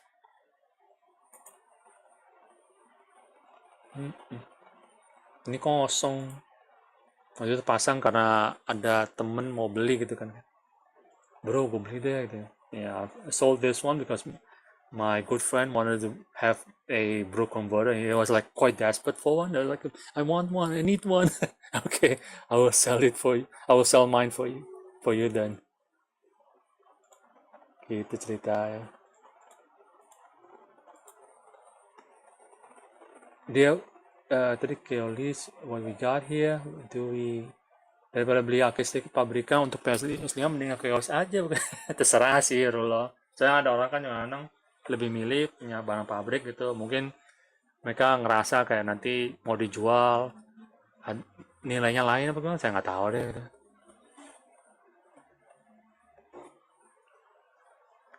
Tapi saya bingung juga sih sama rute arcade stick yang kemarin Pak Lis bikin sih. Rute kalau beli pabrikan sih mending langsung beli yang harga 5 juta plus. Iya, yang ada gimmick samping gitu ya.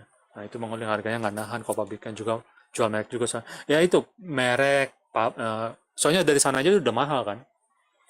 So people are saying that the third party, or like the mass produced arcade sticks such as the ones from say Kanba or Razer, they are very expensive. They cost like, I don't know, $300 and $400 US probably in here, while they are only sold for like 250 at the most in countries like Japan or the US, right? But yeah, that's the fact in here. I mean, that's what we have to pay in our country. Jual merek, tapi tertarik sama stick arcade macam jonding gitu. Oh, jonding. Korean lever gitu ya. Case-nya ada ukuran kisaran 38-40 cm nggak? Iya, biasanya kita jual casing segitu. Ukuran-ukuran segitu yang banyak kan. Berulang. Ini kalau mau lihat casing, pilihan casingnya kan nanti di Instagram kita tuh. Buat yang dari PCB ke button dan lain-lain. Oh, connect PCB ya, berarti mesti pesan dulu kali. Kita nggak jual biasanya. Pesan dulu berarti. Kasih tahu dulu PCB-nya apa gitu. Lever Korea semua yang pakai sukun-sukun itu ya. Iya, pakai sukunnya gede biasanya. Waduh, udah dijual Pak, Kak. Iya, dijual holiday. Baru kapan saya nunggu punya paket punya. Yeah, yeah, I've already sold it. Because yeah, like I said, it's an old friend. I used to play during the PlayStation 2 days, during Tekken 5 days, and he really wanted a converter so that he can play play Tekken 8 with his DualShock 4. So I said, well, I will sell it with a at a slightly cheaper price because it's not new anymore. It's secondhand. I've already it's a used product. I've already used it like a month. So yeah, he was interested and he bought it.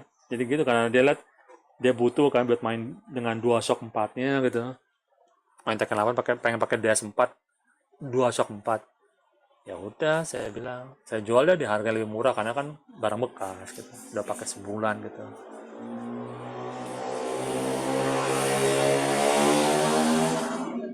Rezeki bikin saya tertawa lihat harga. Berapa ya rezeki saya mesti Google tuh. Masih ada nggak ya di ASI? Mau di itu impor lagi. Jadi mudah-mudahan minggu depan kan dia itu kan waktu kosong kan, kayak awal Februari gitu. Terus dia bilang dalam 2-3 minggu, so kita ngomong nih ya mungkin dikit lagi ada, atau mungkin sebelum Maret sudah ada lagi holiday, mudah-mudahan gitu ya. Kalau soal ininya, soal brook converternya itu. That USB brook looks good, not gonna lie.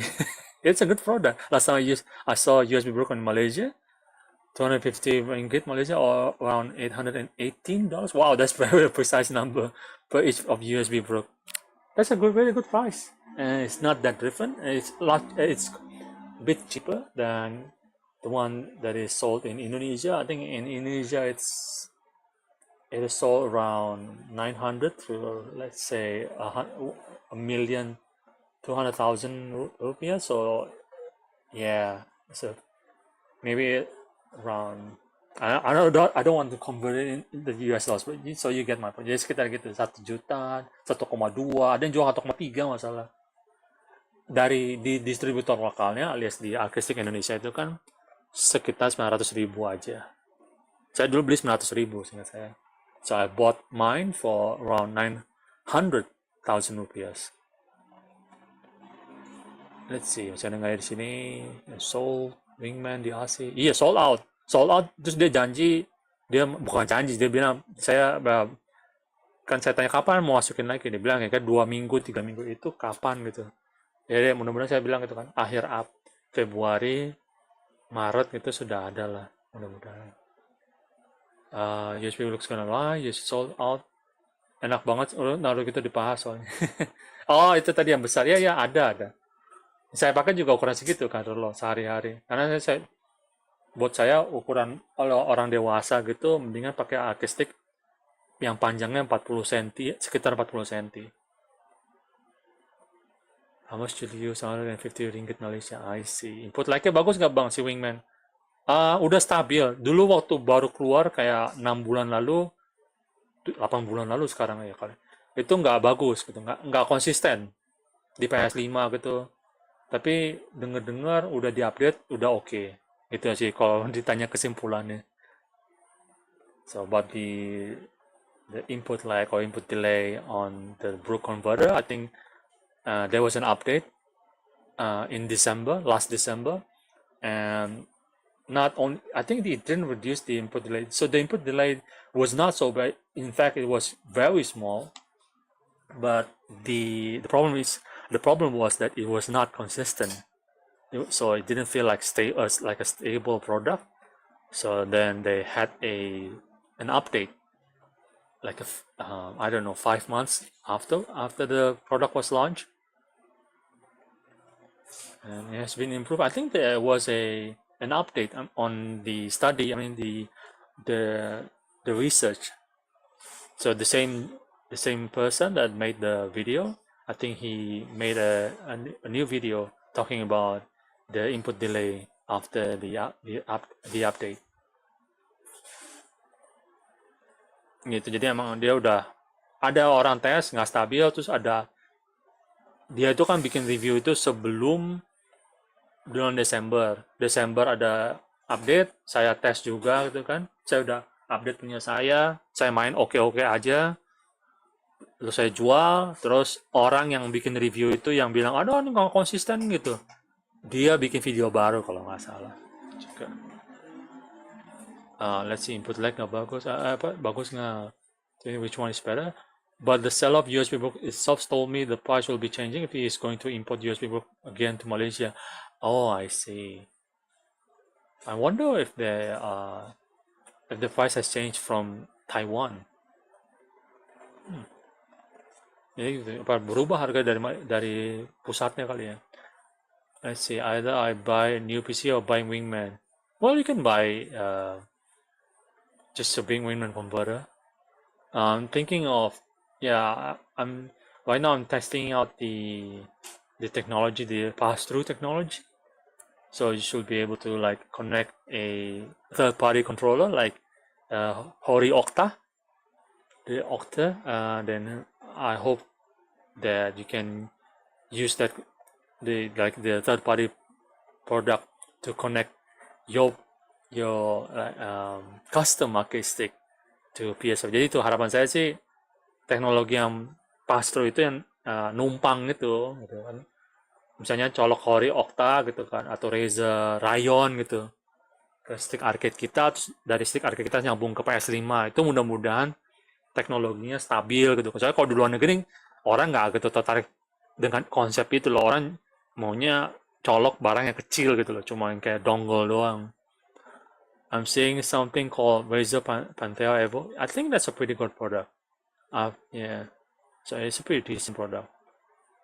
I hope the people like in your community, like I mean the ones that you usually interact with, like the people that usually hang out at Little Margins live stream, maybe they can help you finding a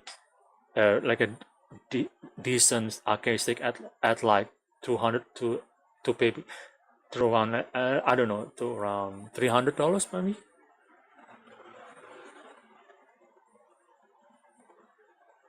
Pico Bang Rulau tuh kata, ya dia pakai Pico benar-benar. Pico bukannya paling bagus di PC saat ini, betul, enak itu. Okay, later I DM you who is the seller if you want. Nice, thanks. Thanks Julius.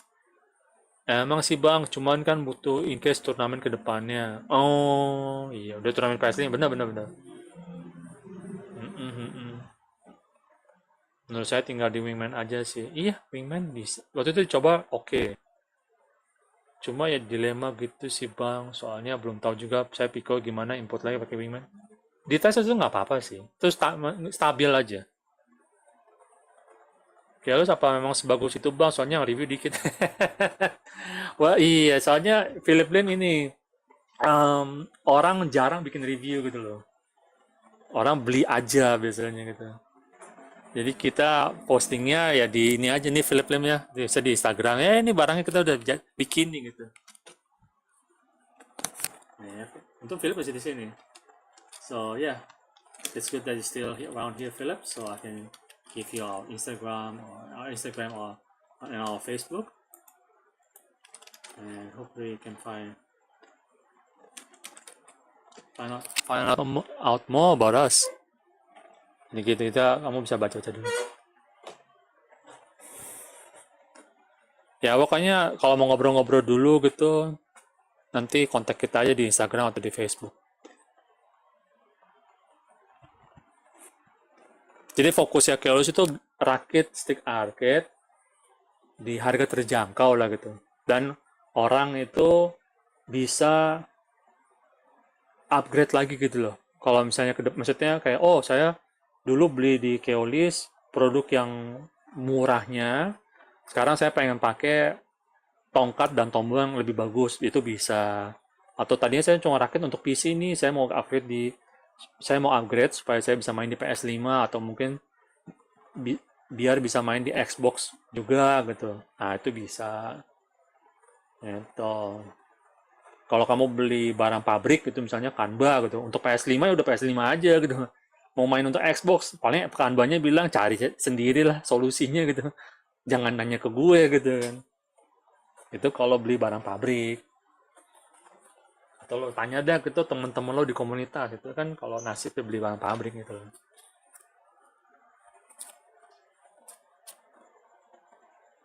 Tuh, kalau dia bilang bagus. Soalnya biasanya personal bang, bukan lewat Topet gitu. Iya, makanya di Tokopedia orang cuma beli itu biasanya kayak beli barang yang udah jadi gitu.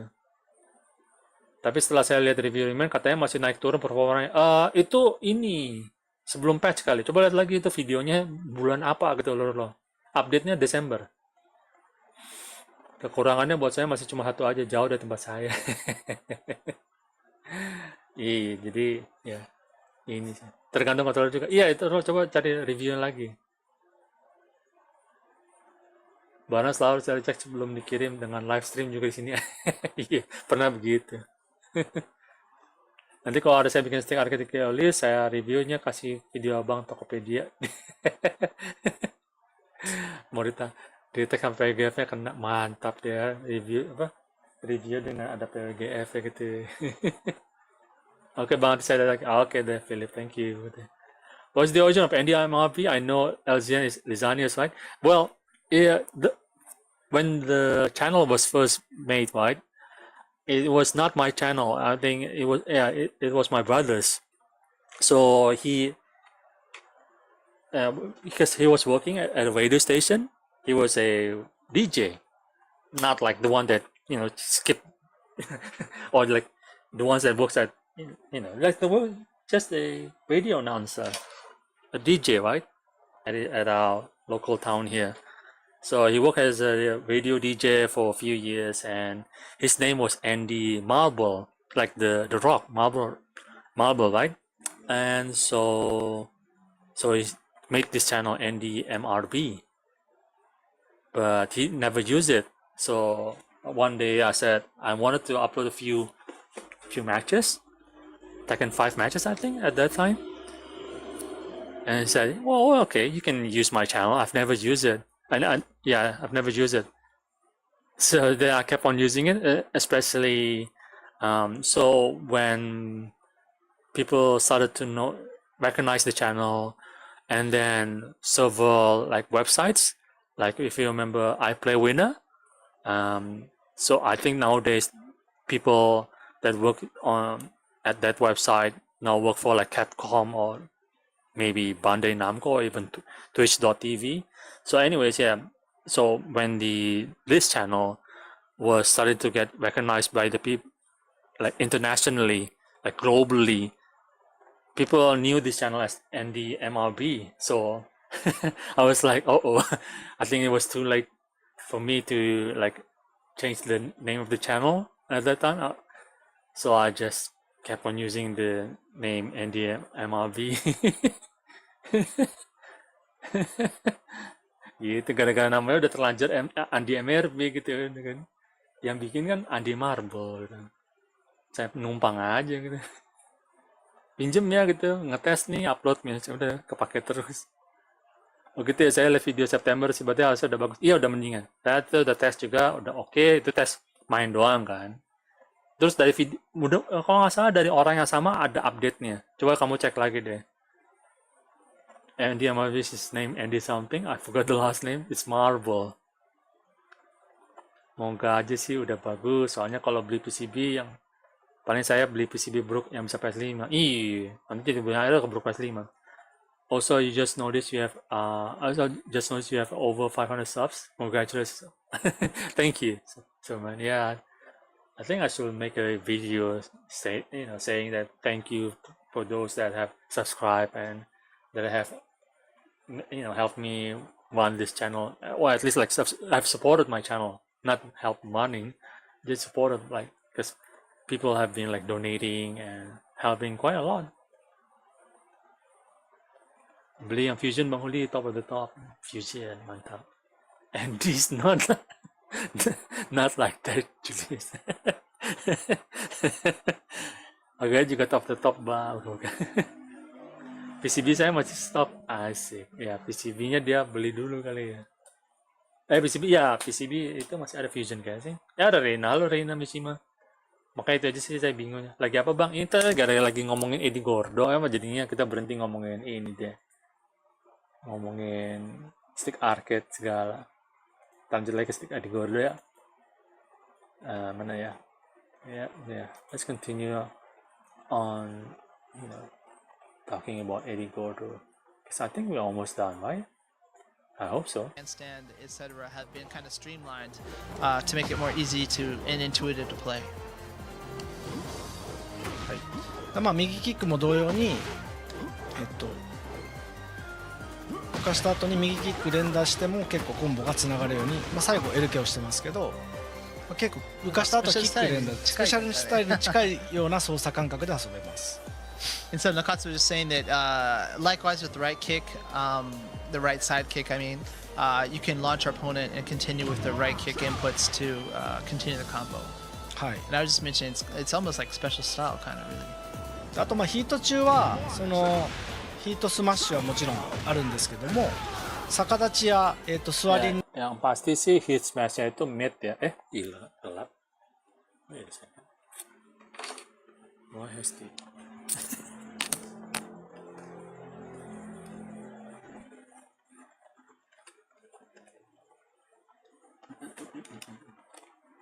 に行く攻めがやりやすくなるような専用技が出るようになってます。 And so when he's powered up in the heat state, it's even easier to go into the handstand transition because of the techniques he has access to. こんな感じで実は逆立ち移行しつつ、相手を、トルネード状態にするような技が追加されてたり。 Ya, I wanna see that again. Jadi saya pengen lihat lagi itu sih. Tadi ini, ini nama mouse di sini. There you go.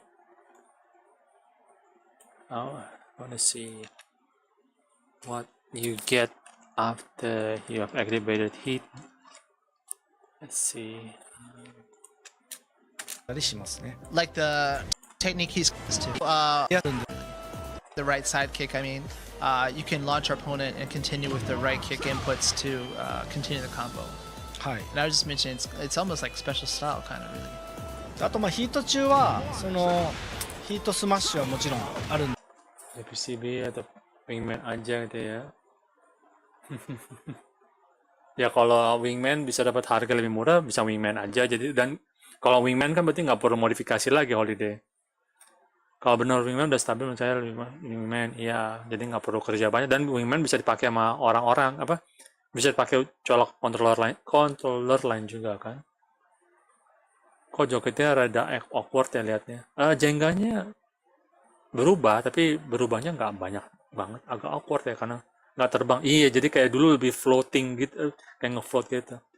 Yang update 8 baru Bang Tekken. Update. Iya. Ini kita khusus malam ini kita ngomongin ini aja Reina. Fokusnya di Eddy aja deh, soalnya Eddy aja nggak habis-habis nih bahasnya. Makanya saya pikir udahlah, kita jangan ngomongin yang lain lagi deh, tambah capek saya ntar. Soalnya udah, ya itu mikirnya udah biar nggak terlalu lama lah です gitu. けども、逆立ちや、座りに行く攻めが、やりやすくなるよう Dulu kayak ada flight time-nya, kakinya full nyantet tanah. Bener, direkam ulang soalnya. Jadi they redid the motion capture to make the Jenga, like the idle stance, to look more natural. That's why he doesn't really float in the air like he used to. But some people are probably finding it a bit awkward. I don't know. Jadi realistis the holiday on Discord. I mean, yep, I've seen it. Hito Smash Show. Yep, Hito Smash Show. I think it's a myth though. And I hope it's good. I hope it doesn't leave Eddie like punishable, really punishable, like Victor or like Reina. You know, speaking, yeah, Reina's second his smash. な、専用座が出るようになってます。 And so when he's powered up in the heat state, it's even easier to go into the hands. Yeah, so the handstand baru. I think they are showing you a new move that you can do once you're in heat state. It's like a spring kick. It looks a lot like his relax 4-3+4. I think, yeah, I can show you. In Tekken 7, this one. Let's see, I have to figure out where to move the window. Jadi pikir dulu, ini pindah ke mana ya sebelum saya ngomong Tekken 7.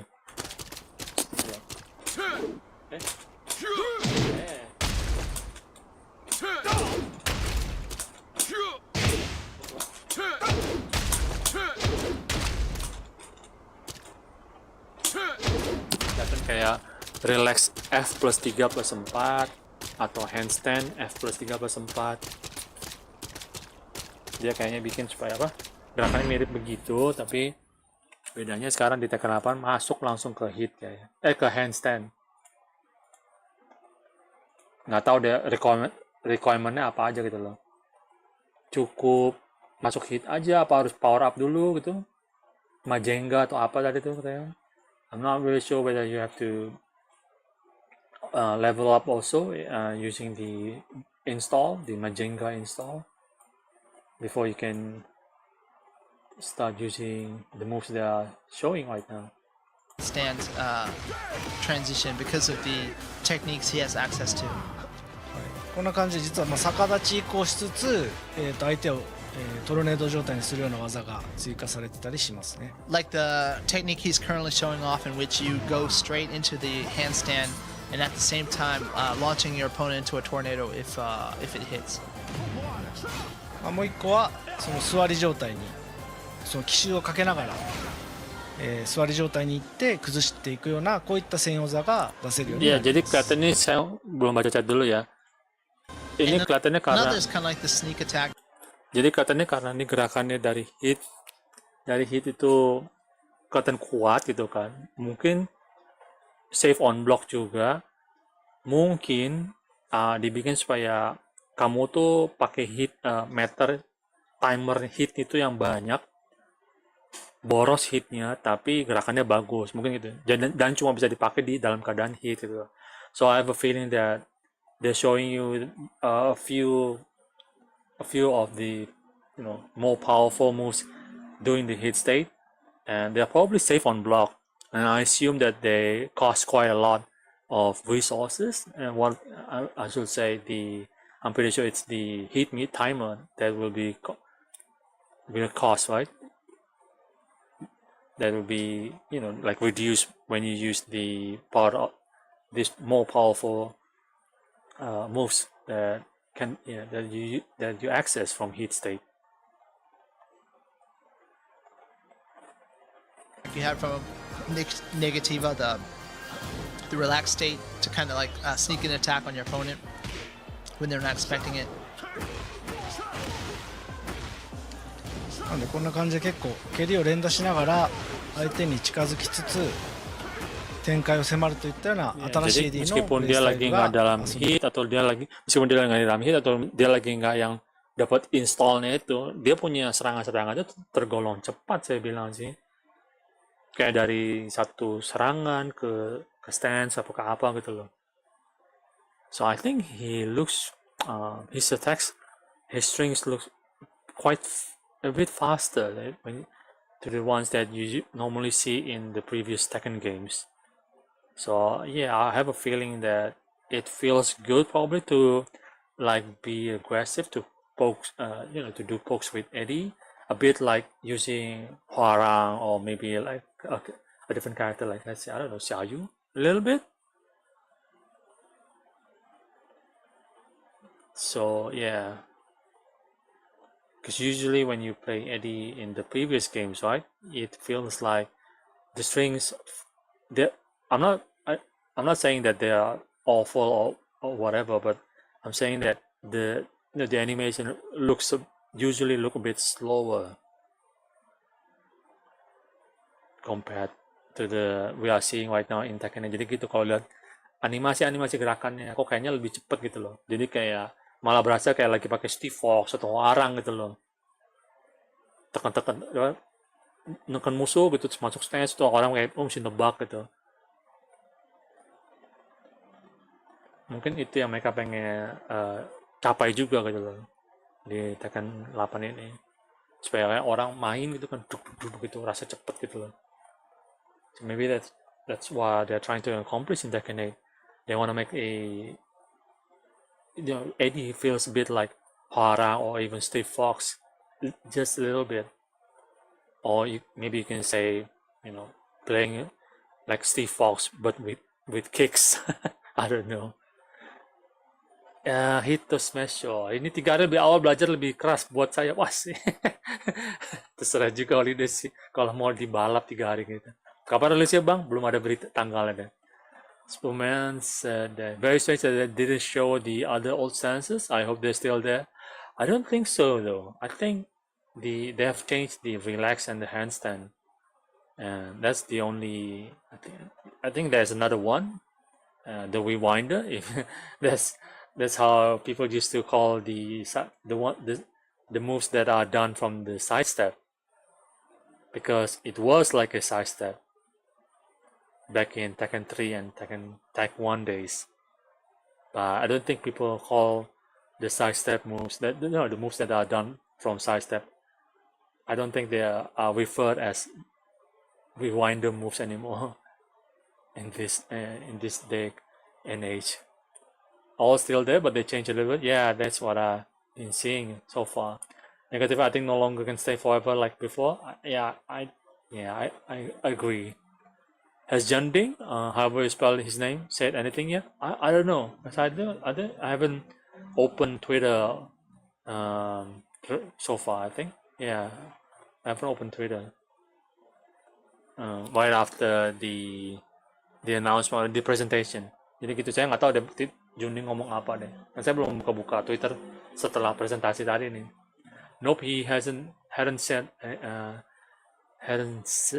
anything yet. I think he didn't really have access to it yet. No, I don't think he has any access. Nope. Trailer reaction maybe is what I was thinking. Either way, he's happy he's in the game, and I'm sure he's good. Yeah, he looks pretty good so far. But it's kind of weird.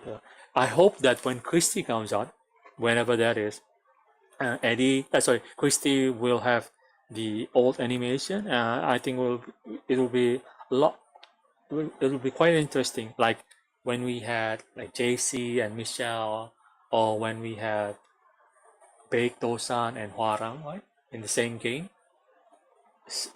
2 characters using very similar moves, the same martial art basically, but they do different moves. They play style they are very different, and so it will be very interesting to me if Christy ever comes back to Tekken 8 and she gets access to the older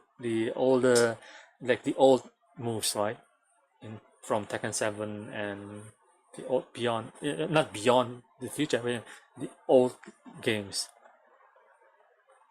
Jadi lucu juga kalau misalnya Christy kembali tapi dapat gerakan-gerakan dan animasinya di jadul gitu loh, kayak zaman baik Dosan dan Hwarang, atau zaman ada JC dan Michelle, Martial Law dengan Forest Law, zaman gitu kan, yang kayak Martial Law animasinya beda gitu kan, Forest Law masih pakai animasi jadul gitu, JC juga gitu kan, JC baru, Michelle lama gitu. Ini emang Eddy bener-bener kayak kata baru, ya makanya banyak berubah. Baru total enggak, tapi kayaknya 50% gerakan berubah deh. Actually, I didn't expect he got so many changes in this game. Yeah, I thought, yeah, it was quite surprising to me as well, because I didn't like. To me, I mean, I'm guessing that probably 50% of his move list will be updated or be modified, and there will be quite many new moves. I'm guessing. Saya ngerasa malah 75%, mungkin lebih. So it will, the feeling will probably like kind of like when Jin gets transformed into a different character, like from Tekken 3 or Tekken Tag 1 to Tekken 4, or maybe, I don't know, Julia to JC, I guess. Because Julia to JC, she was not like completely revamped, or what should I say? She didn't completely change to a different character, but she was different enough for you to feel like, for you to consider, like, reconsider everything you've learned in the previous games. Tekken 8 is great, many great additions. Tekken 4 is a misstep though. The forums are not happy. Lol. I don't think people will be happy. I doubt. I'm pretty sure many people will not like microtransactions, because a lot of people have been traumatized. They've been probably feel burned out by the practices in the past or practices in different games. So even though, like, they were mentioning this a lot. They mentioned about, don't worry, the prices will be not that expensive, or they had said in the presentation that, well, it's not like we are like greedy or something like that. They didn't say it in that way, but they were trying to like convince people like this will be great for you. You don't have to like buy all the DLC, but people are different. I mean, I'm pretty sure even like when these costumes are sold for very cheap, like 50 cents or even $1, even 50 cents, people will still be pissed off, like a lot of people. And I'm not sure their numbers. I'm not sure whether there will be many of them, but they will be vocal, very vocal. I'm pretty sure, and loud. Jadi gitu. Mau ini kan ada bilang gitu, ini kesel nih gitu kan, Tekken Shop gini kan, mesti bayar gitu kan. Padahal di presentasi ini produsernya, direkturnya segala ngomong berkali-kali gitu, tenang aja Pak. Ini kita bukan kayak mau memeras kalian gitu kok. Ya, atau yang kayak ini pokoknya gini-gini. Jadi kayak mereka coba yakinin orang, udah tenang aja, ini harganya adil gitu. Tapi saya yakin banyak orang yang pasti marah-marah karena udah sering trauma dari main game microtransaction di game lain, microtransaction yang juga ini itu dari game, itulah udah kesel gitu loh, pengalaman lama, akhirnya begitu lihat Tekken Shop aja langsung marah gitu. Jadi kalaupun kostumnya dibikin murah gitu kayak cuma 50 sen, masih aja ngamuk gitu. Jumlah mereka nggak tahu berapa banyak, tapi pasti mereka nyaring gitu, yakin gue gitu. Cuma sedikit, meskipun sedikit pun pasti bacot, pasti ngomel-ngomel gitu kemana-mana gitu. Sekalipun cuma kayak 50 sen atau 25 sen juga masih ngomel.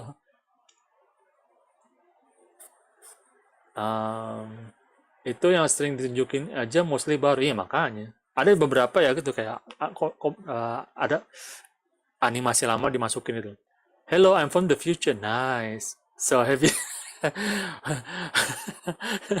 so far into the future? I have like 200 million G's gold in with nothing to spend it on. Yeah, they should add some way to buy this up with in-game effort. That's all. Yeah, that will be great. Like what Capcom did in Tekken, Street Fighter 5 days, right? It was a long grind, but I mean to get like characters or even costumes, right? People they didn't make it easy for people like to convert, the in-game currency, the money you got from like playing the game, and then when you wanted to buy the costumes or like the characters in Street Fighter 5, they it it felt like a lot of effort. So yeah, I mean, I hope the prices will be fair. I hope won't be like Street Fighter 6 when the costumes they are sold in a cheeky way. Like you have to buy two costumes if you at the because you can't like spend just your money on just one costume. Very cunning of Capcom. Very cunning. I just think Tekken Shop is just fine as long as they are at a reasonable price. I agree. It's just cosmetic though. Yep. I knew everything would happen, and yes, it's totally fine. People are just too miskin. People are just too poor. Iya, jadi balik lagi sih. Mudah-mudahan harganya adil gitu kan. Kayak saya bilang, jangan sampai kayak licik gitu loh. Oh, kostumnya kalau dihitung-hitung cuma 60.000 rupiah, tapi kagak ada tuh cara buat beli 60.000, 70.000 aja gitu loh. Memang mencurigakan, tapi kita lihat aja gitu. Saya juga jujur punya perasaan gak enak gitu. Karena itu terjadi kan di Street Fighter 6 kan. Dan lucunya tuh Street Fighter 6 ya terjadi di semuanya gitu. Kayak lo mau tinggal di negara apa juga lo tetap aja gitu. Oh, kamu mau beli 2 kostum nggak bisa gitu kan. Paling murah kamu beli tukar duitnya gitu kan. Kan bilang tukar duit. Tukar duit paling murah segini gitu. Segini nggak cukup buat beli 1 kostum. Minimal tukar duit segini gitu kan. Kayak berapa ya? 150.000 gitu kalau rupiah. Habis itu ya 150.000 beli 2 gitu. Itu kan licik menurut saya. Maaf aja deh gitu kalau ada ngerasa gimana gitu. Saya ini ngomongin pendapat saya dan saya harap game lain nggak ikut-ikutan. Setidaknya sih kalau dia bilang harga $4 berarti lebih murah dari kostum kayak kostum Scorpion dari game PS2 Deception atau Deadly Alliance gitu yang harganya $12 gitu. So at least the prices that have been mentioned so far, at least they are cheaper than some of the costumes, like let's say the Scorpion costume from I think Mortal Kombat Deadly Alliance or Deception. I'm not sure because that thing costs like I don't know $12 I guess. Where a lot of costumes, I mean like in-game costumes for games like Street Fighter or Tekken, they were in the past they were usually sold for like $5, $6 at the most, I guess, for this type of costumes or skins. Skin SF6 sama Tekken 8 harga sama $6. Iya. Tekken 8 4 janjinya. Nah saya kayak bilang, oh ya kan itu nggak tahu, mudah-mudahan nggak salah juga. Dia bilang kan kira-kira $4. Kita lihat aja nanti gitu loh. Kita waktu di presentasi dia bilang kayak 400 koin itu $4 US kira-kira. Kalau saya prediksi ya kayaknya sama kayak itu. Jadi 60.000, 70.000. Mudah-mudahan tapi balik lagi nggak licik gitu. Tekken Shop just opening the opportunity for collaboration, I think. Yeah, I guess so. Yeah, I think it's quite a shame that I won't be able to like collect all of them. But again, do I have to? Like, I don't have to spend to a lot of money on costumes if I can't afford it. Why should I buy all the costumes? Why should I even buy one if I don't need one? So yeah, I have like of course as a long time fan, I do feel like I want to collect at least one costume or even all of the legacy costumes or even like the new costumes made for this game. But do I have to? No, I don't have. I should hold myself, control myself, and spend wisely. Use my money wisely. Ya gitu. Kalau saya sebagai fans dari dulu gitu ya, long time fan, apa ya bahasa Indonesia long time fan ya. Ya pokoknya fans Tekken dari dulu gitu. Terus ya memang ada keinginan jujur aja kayak pengen beli kostum jadul gitu, pengen beli yang banyak gitu, semua gitu. Tapi ya saya mesti inget ya punya uang dipakailah secara bijak gitu dong. Jangan gila-gila juga, emang kostum buat mau dibawa kemana juga gitu loh, ngapain gitu beli banyak-banyak gitu, dijual juga nggak bisa gitu kan. Itu jadi ngefans sih ngefans, tapi ya saya mesti ingetin diri saya sendiri juga. Some skills job opening masih murah, kata Tonton masih murah ya gitu ya.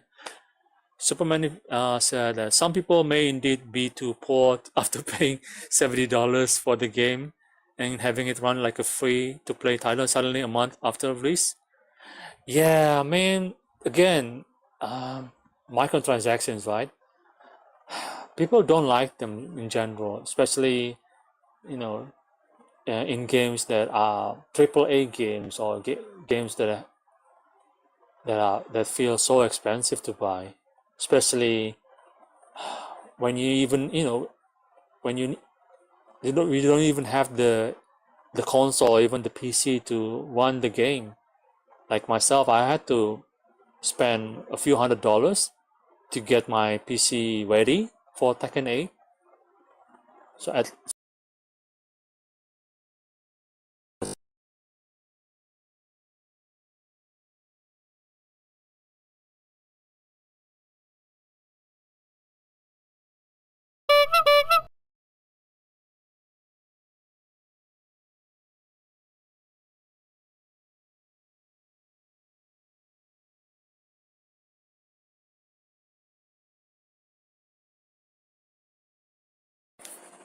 yeah, again, where was I? I was saying that I felt, I feel like I was quite fortunate that I needed to spend around $200 to $300 in total to play Tekken 8, the game plus the, was it 250? No, I should correct myself.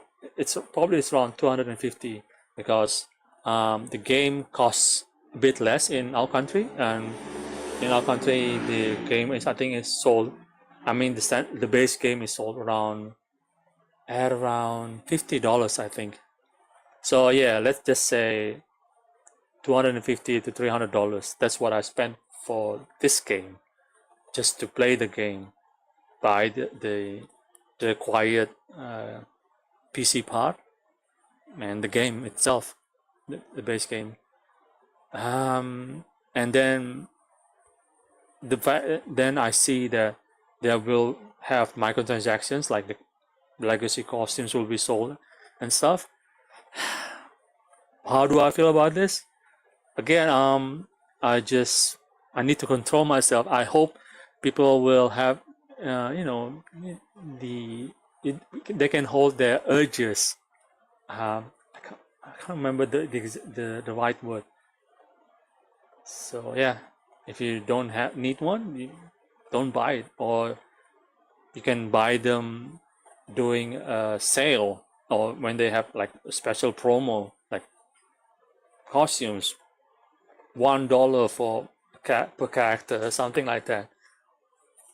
Just yeah, if you want to start collecting, And the DLCs, like the cosmetics, they just wait for a sale if you feel like it's, you feel like, ah man, it's not worth it or anything like close to it. Let's say some people may indeed after paying $70. Ya paling ntar bikin kayak SF sih atau holiday. Iya gitu, kolaborasi. Mudah-mudahan kolaborasinya juga nggak yang itu juga terlalu mahal. Karena kalau terlalu mahal juga males sih. Misalnya bayangin kalau ada kostum apa gitu kan ya, sama penyanyi gitu kan, tapi harganya tuh nggak masuk akal $20 gitu ya, orang males lah gitu. So again about the microtransactions, so I think again they are sold at reasonable prices. People will be fine with it, I guess. But in previous cases, like in say Fighter 6, right? Some of the items are sold at such a high price, so I hope Tekken doesn't follow that trend.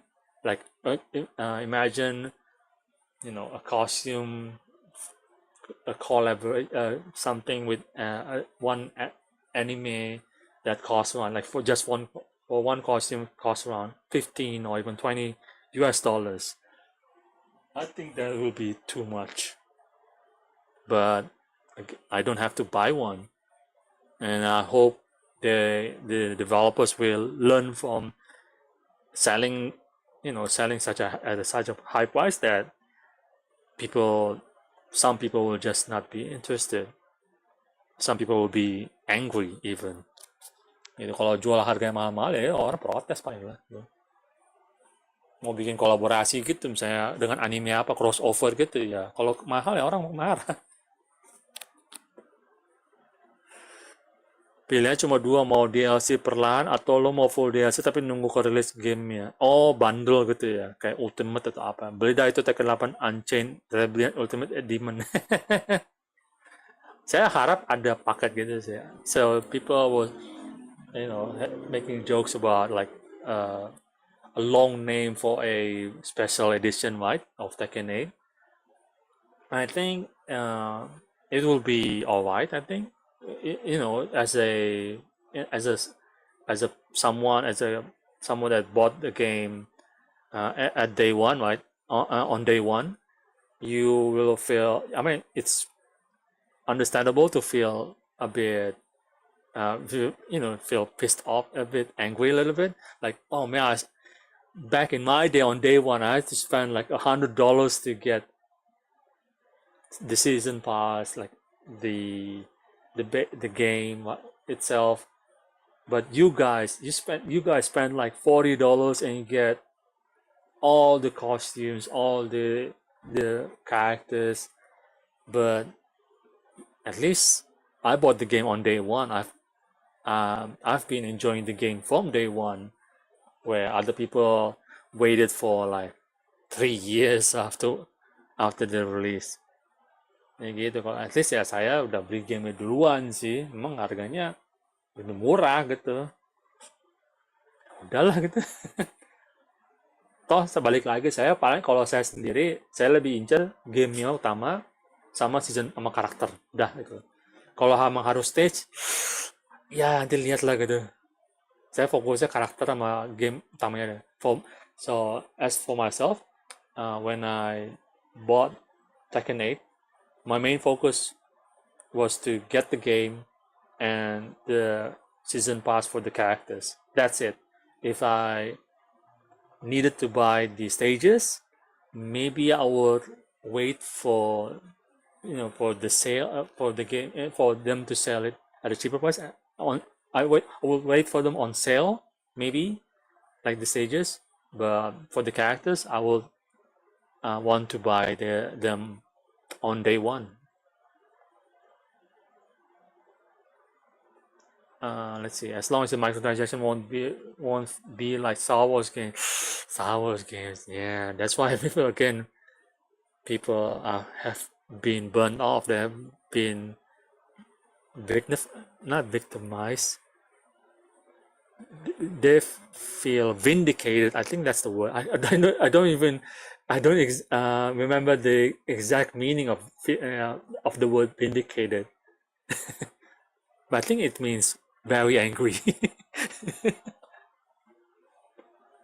So when they see a similar practice is done in Tekken, right? When in previous games a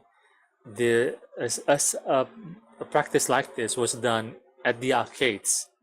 If you remember back in those days, that there were like costumes and a few items sold in Japan and a few other countries. I'm not sure about Indonesia because I think they tried to make people pay for the online. I think they tried to make people like pay for the subscription during Tekken Tech 2 days, but people rejected the idea. So in the end, I think only people in Japan and maybe South Korea that needed to pay to stay as a member, as a registered player, so that they can they can have their profiles and their like customized items shown when they play at the arcades in Japan and South Korea. I think I'm not sure countries like in the US, even when they have the games. I think there were games. Tekken games were available at some arcades, right? Back in like the 2010s, like 2015, during the Tekken 7 days. But I don't think I don't think they ever had subscription fees back in those days. Only in Japan, I think. And yeah, but there were indeed costumes. That's why when Tekken 7 was released in like 2017, the costumes that were sold at the arcades, like those that people like paid, right? But people had to pay for those costumes in, I think, in Tekken 7. I'm not really sure about how the exact microtransaction worked. But yeah, I think that's why when Tekken 7 came out on consoles, we got costumes like Jin's costume from Tekken 6, like the one that he used when he was the sub boss character. That's why we had a lot of costumes in Tekken 7 when the game was released early on. Now it's a different case in Tekken 8. More costumes? Well, we have to pay.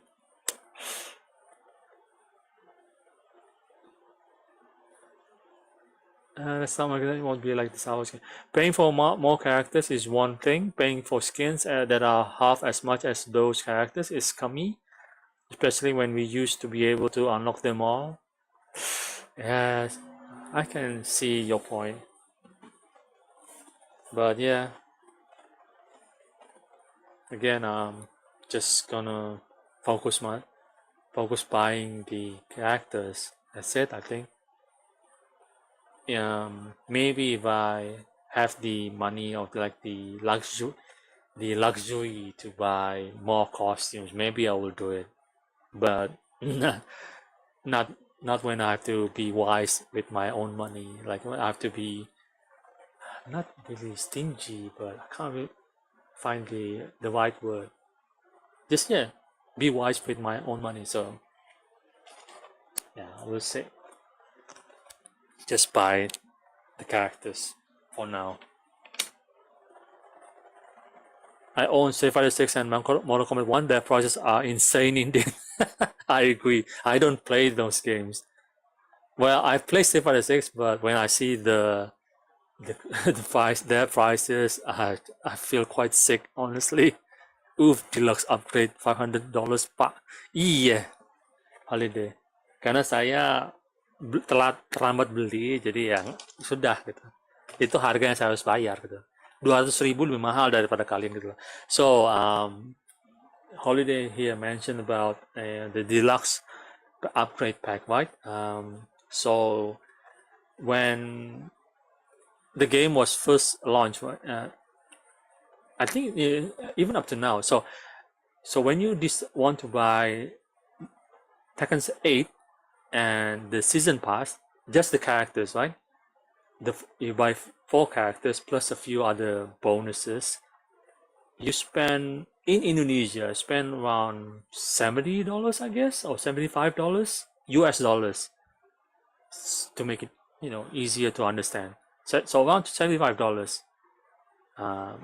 But because I only bought the base game, I spent like $50 for the game, and then I will need to spend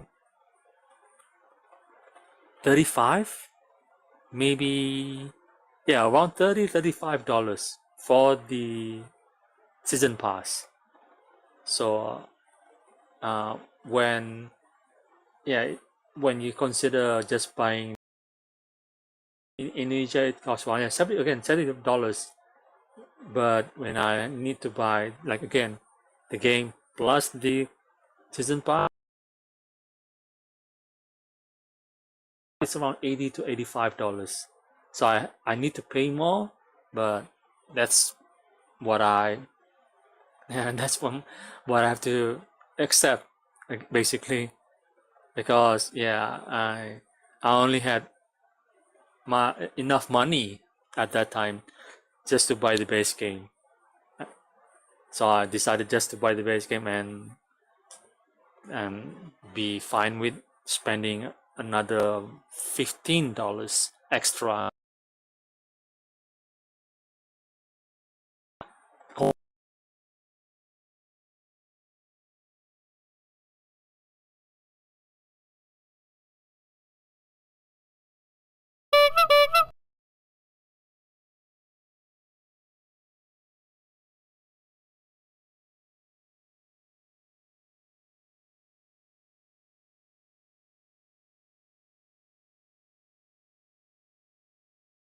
So again, Tekken 8 is sold at a lot cheaper price in Indonesia here, because we do have a different regional price compared to people in other countries. Even in Pakistan.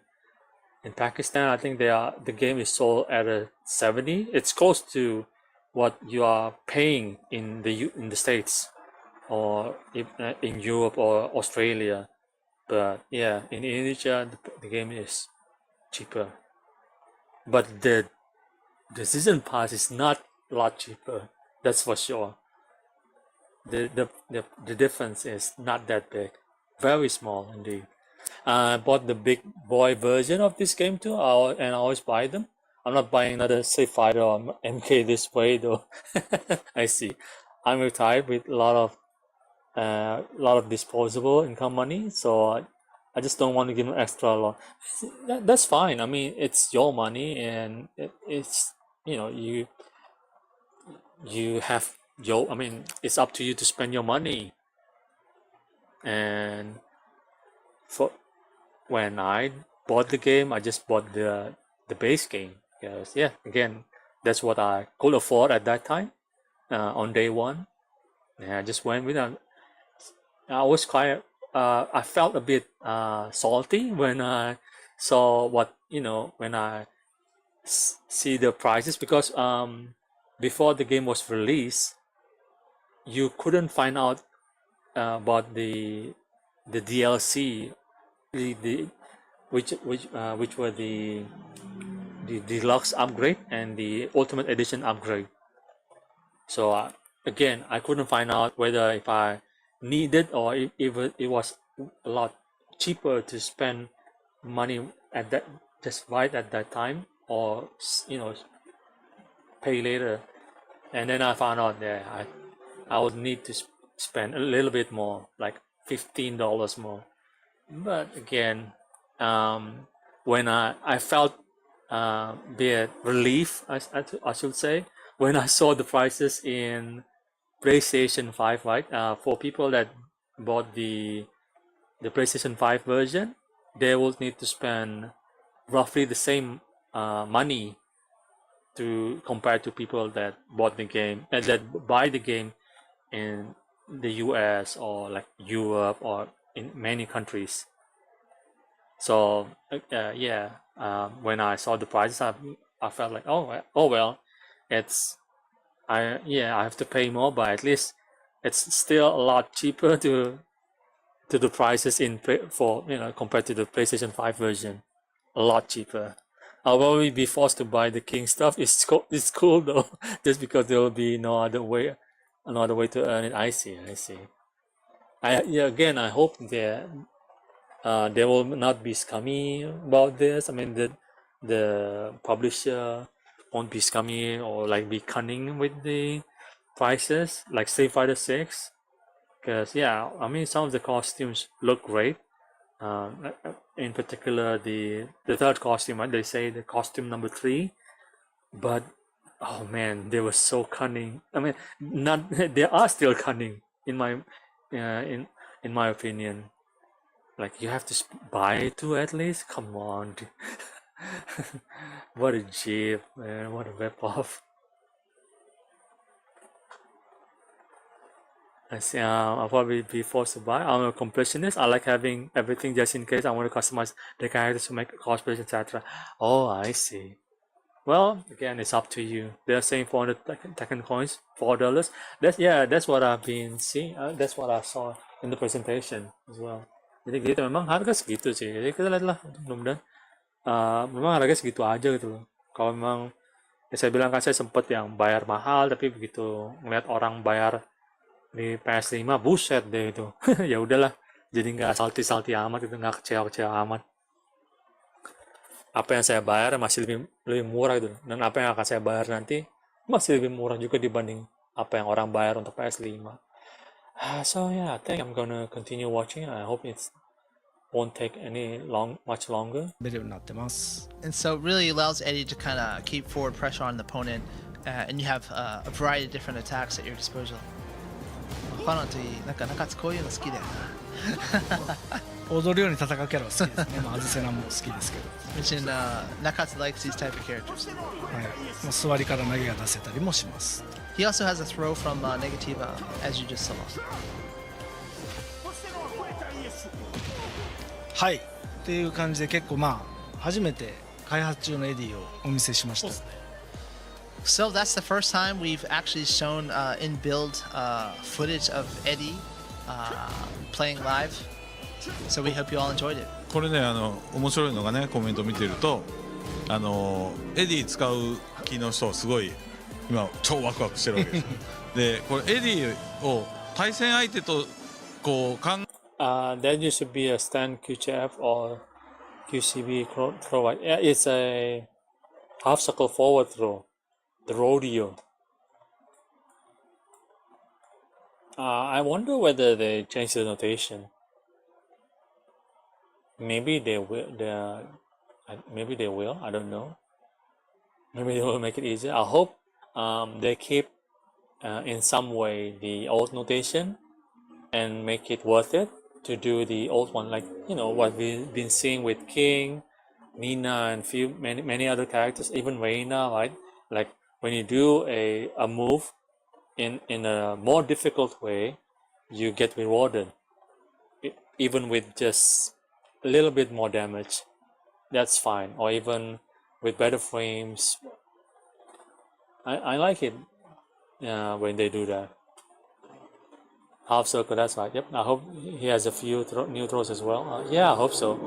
It will be a shame if he loses a few of them.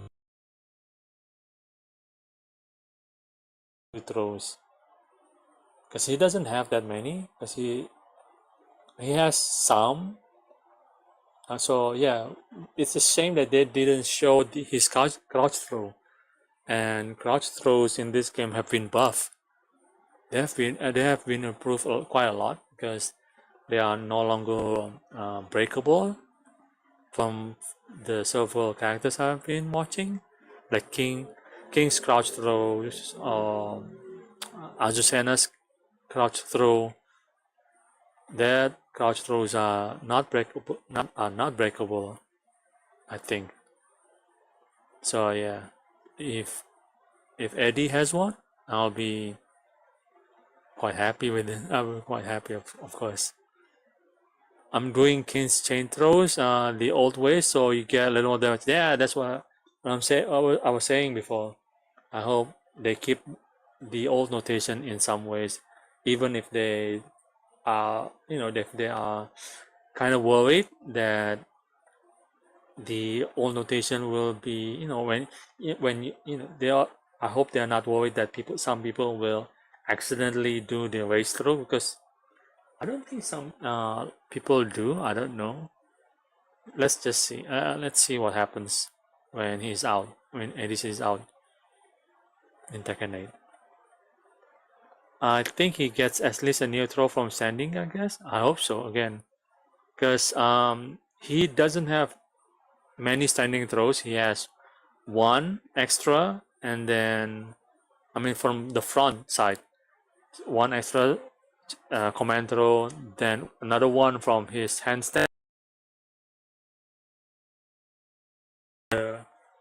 Crouch position for to counter people that crouch.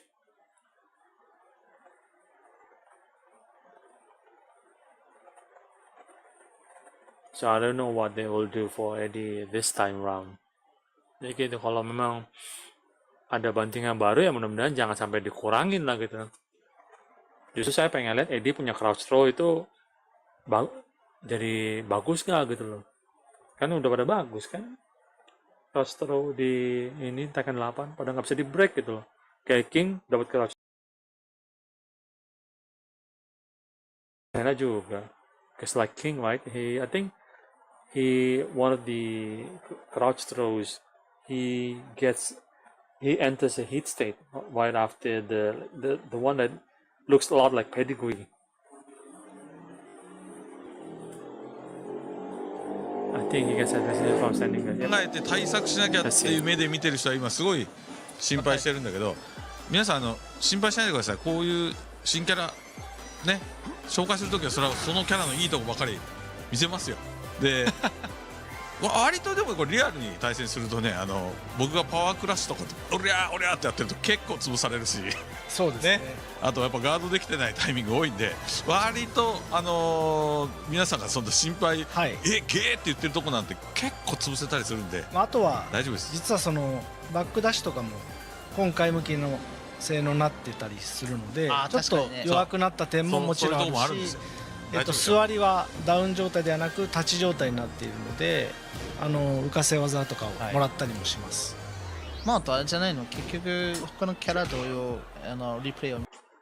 Yeah, he did a few relax moves, and they still look the same. Dia baru aja lakuin beberapa gerakan dari relax kan, relax 1, relax 2 gitu, masih sama. Darkness-nya tapi saya nggak gitu. Power Crush ya. Yeah, they showed his backdash, but I don't think it will be different. I think his backdash will feel a lot more similar, not a bit, a lot more similar to other characters in Tekken 8.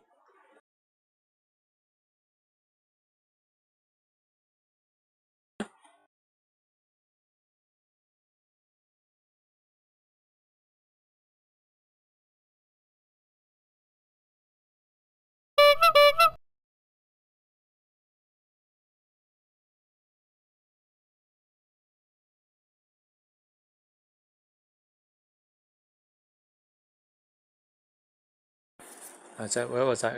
Yeah. I'm not sure whether his backdash will be better to other characters in Tekken 8, because in previous games his backdash is usually pretty great, but his sidestep was often bad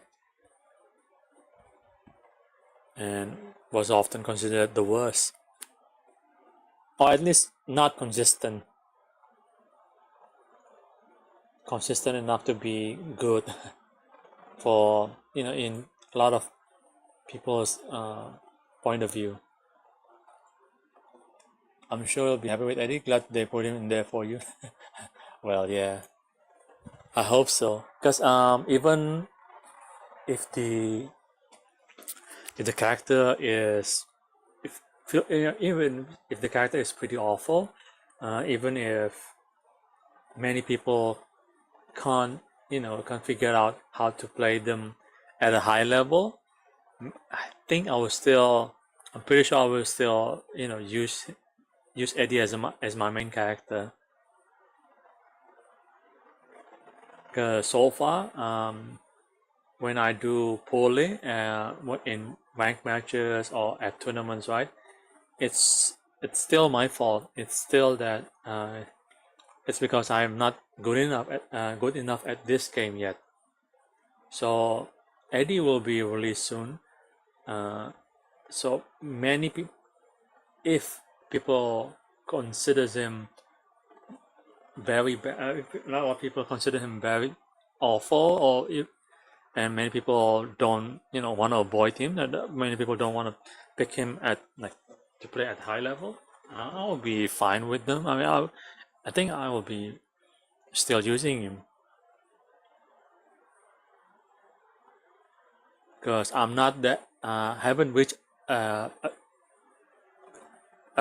point at where I'm so good that a bad character hinders my progress, or a character makes my play worse and I can't win tournaments because I use a bad character. I'm not at that point yet.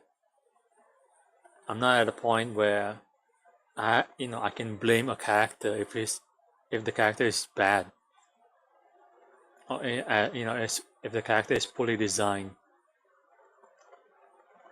Ya gitu. Kalau misalnya saya sih main aja gitu, karena saya juga masih jauh dari titik yang saya tuh udah jago banget. Jadi kalau saya mainnya jelek, dapat hasil buruk di turnamen atau di rank match gitu, itu salah karakternya gitu loh. Saya nggak sampai segitu jagonya juga kali.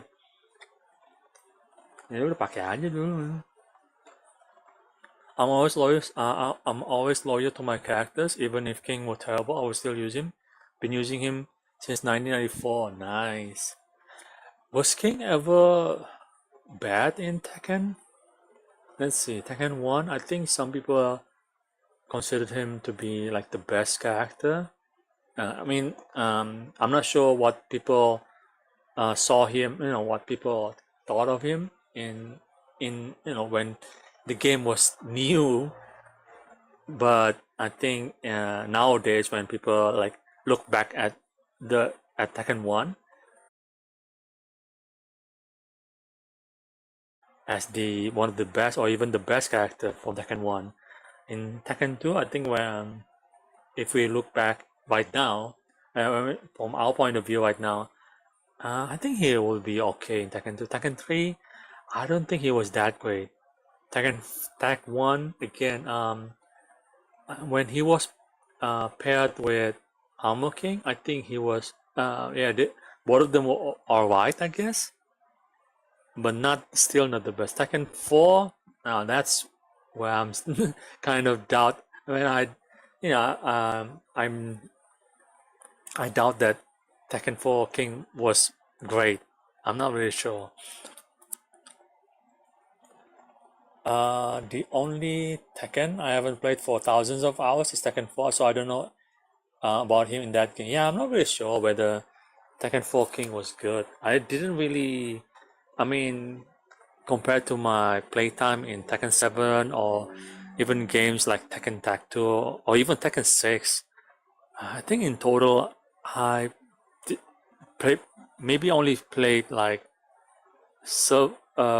maybe 100 or 200 hours of Tekken 4. I don't really know. So yeah, I don't think he was that great. Tekken 5 King, Tekken 5.0.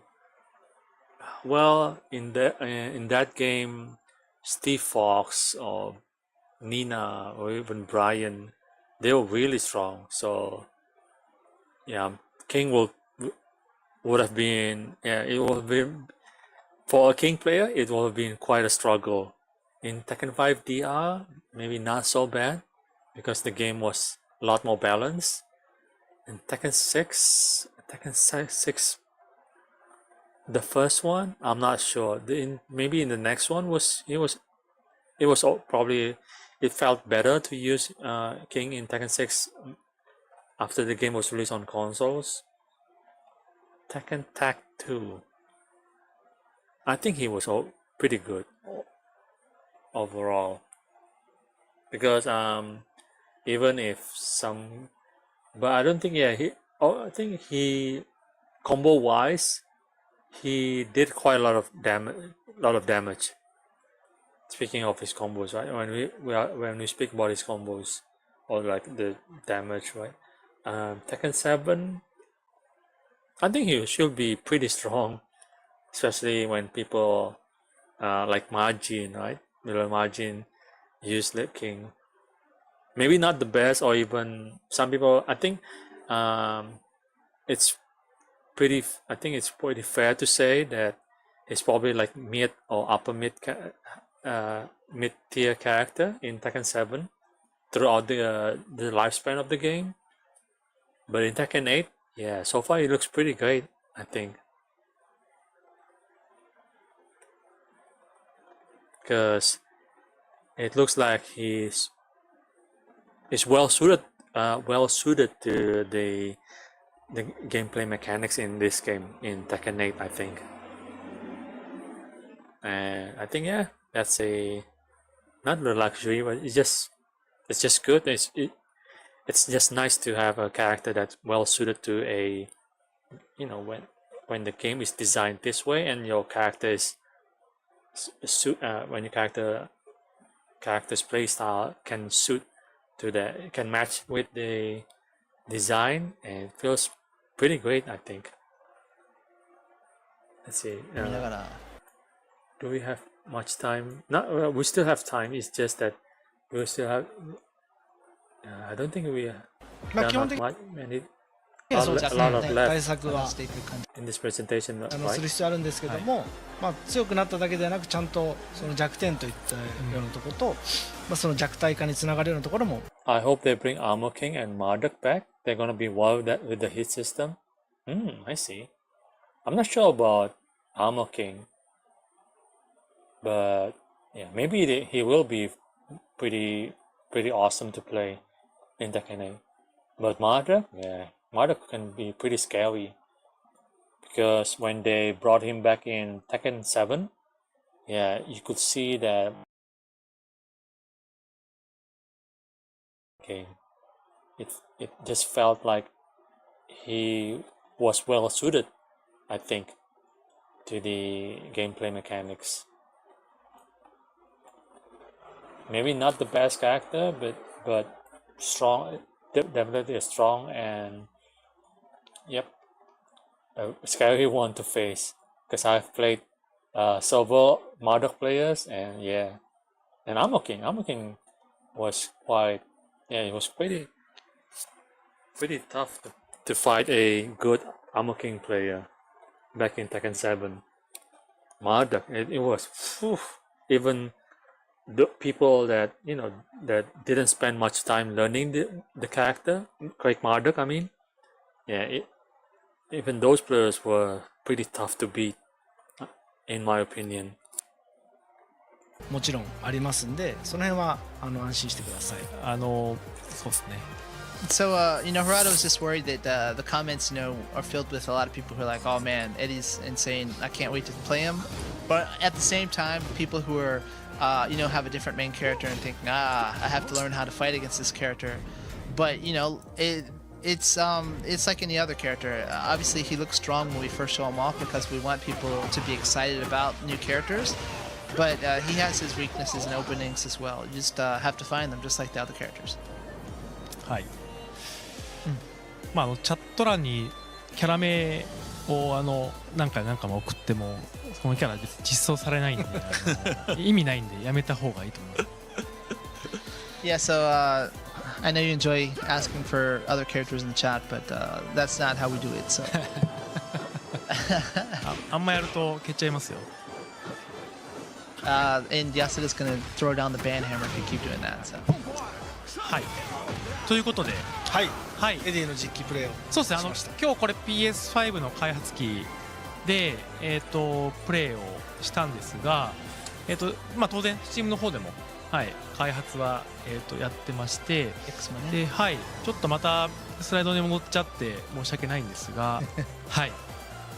Okay, so we were just showing off the PS5 build today, the dev kit.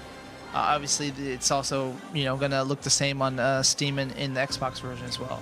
That said, it's time to move back to Yasuda's PowerPoint briefly. 安田大スライド大好き。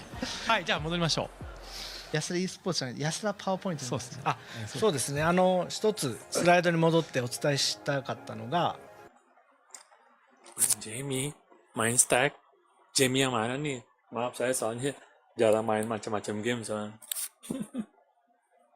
まあ結構要望にいただいていたその Steam 版のゲーム終了っていう機能が実はオプションの中に入っていて Nice. 非常にこうゲーム終了しづらかったので、自分もちょっと不便だなと思ってたのでメインメニュー Oh, Jamie Street Fighter 6.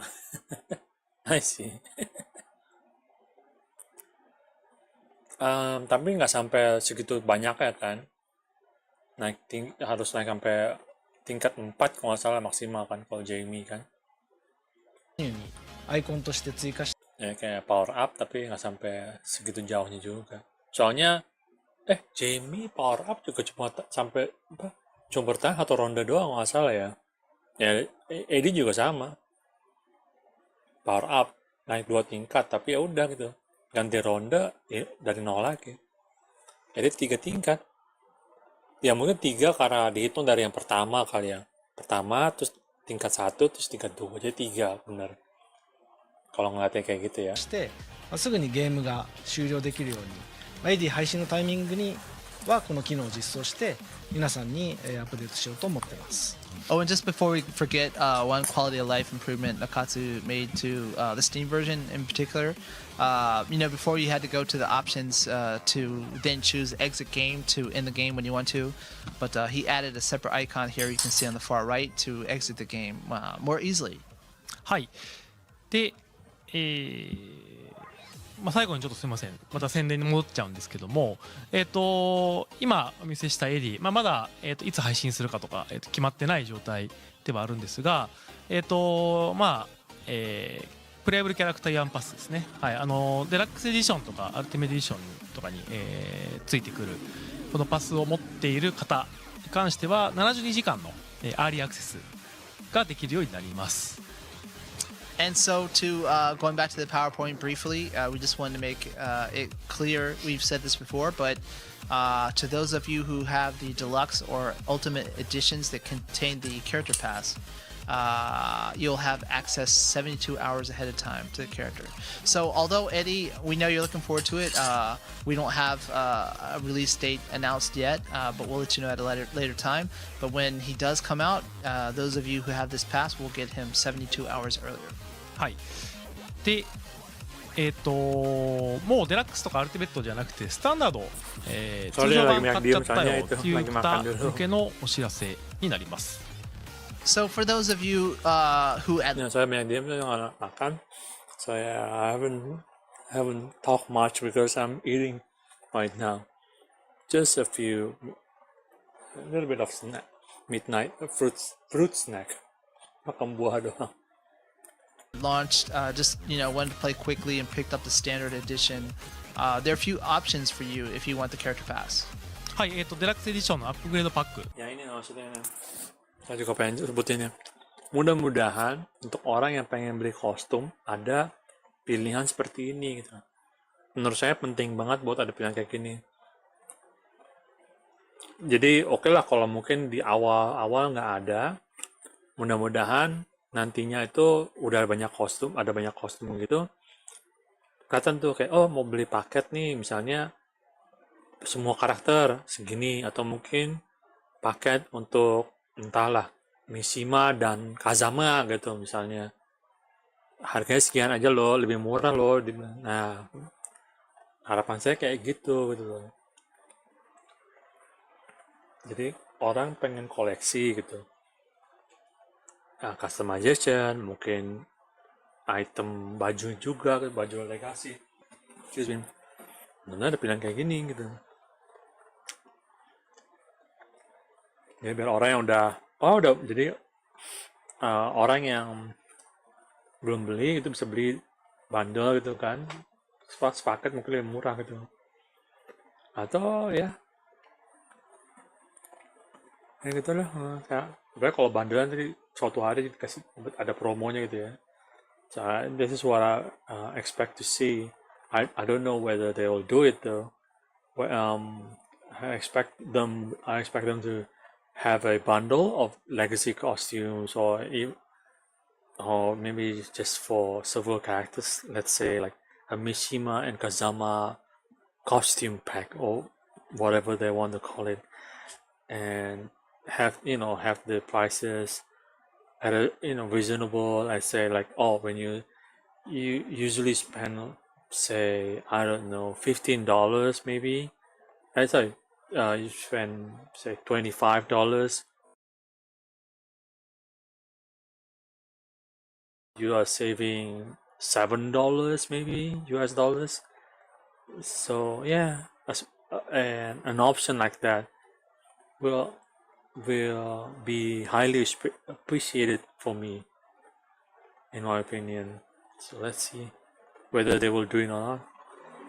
Buy all that costume for $25 or something. Yeah, that will be. I think that will be quite a pretty awesome deal, because if you just do the math right, so there are, let's say, around 30 characters in this game, and each legacy costume costs around $4.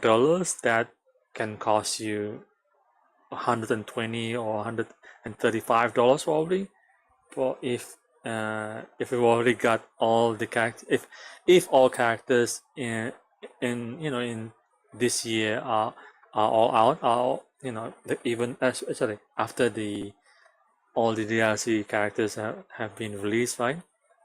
So you will probably spend again like $130 or $140, I assume.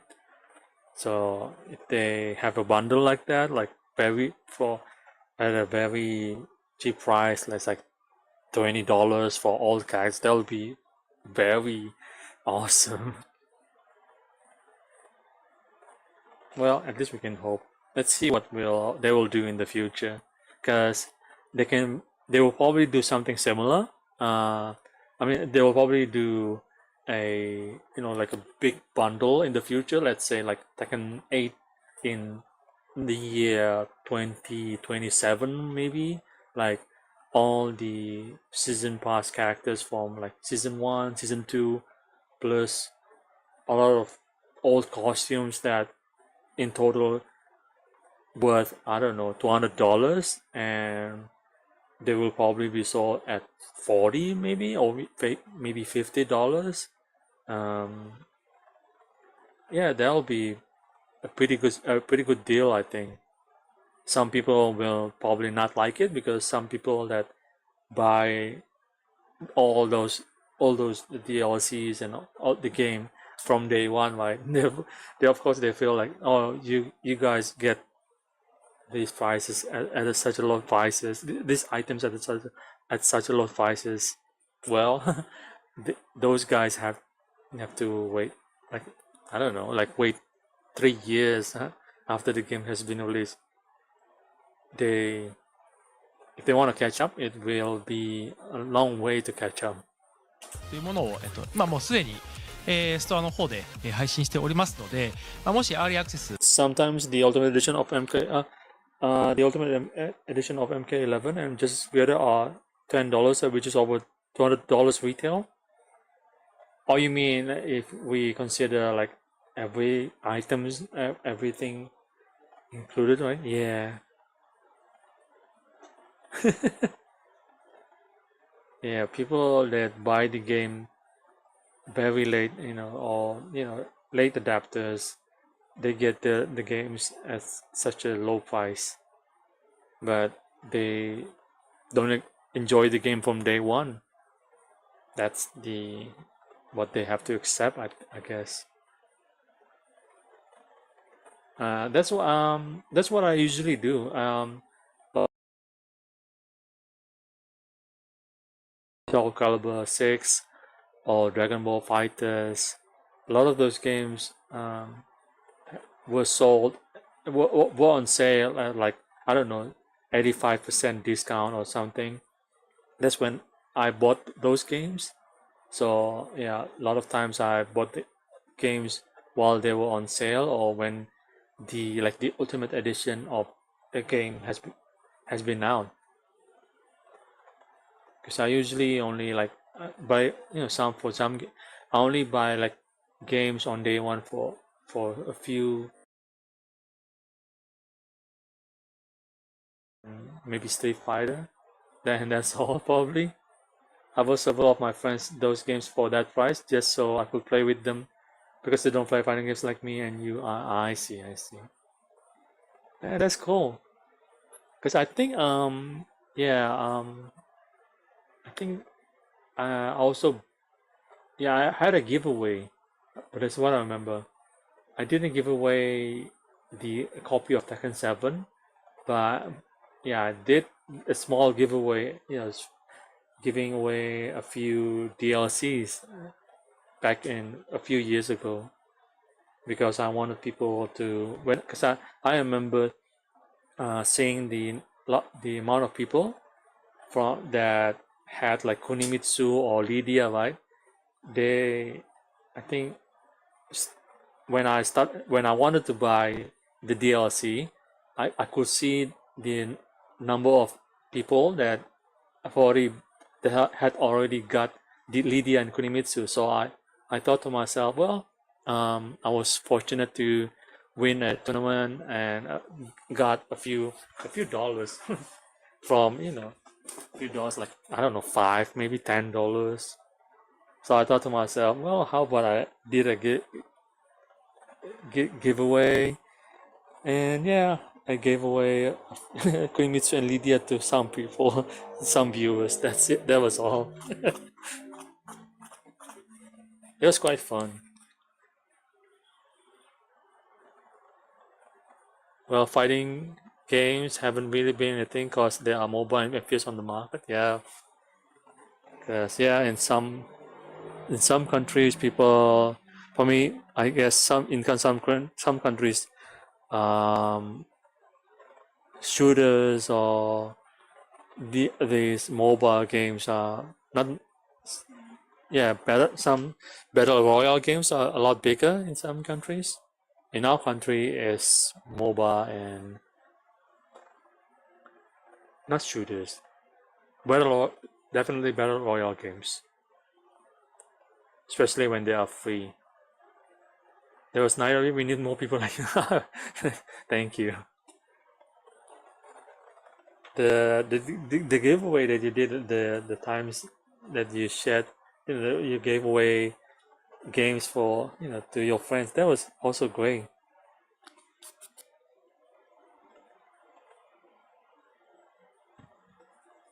Anyways, let's see. Let's watch the presentation. I think there are not many things to talk about. あとは、まあ、キャラクターヤンパスは、1年間で You're right. Almost all my friends play Call of Duty or Fortnite, and some are on PC and playing those other, those other games. Or like League of Legends, because a lot of them are free to play. So I understand some people don't like when to see the Tekken shop thing, like, oh man, they're doing microtransactions before they spend so much money, but I don't know, man. I don't know what to say. I mean, they can have, again, I still stand by my opinion that you can sell costumes and stuff.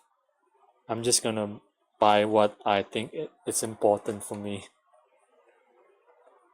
4キャラ、リリースするっていうのはすでにもうお知らせしてるんですが、その4キャラも入手できるようになりますので、ぜひ興味のある方はご購入をお願いできればと思います。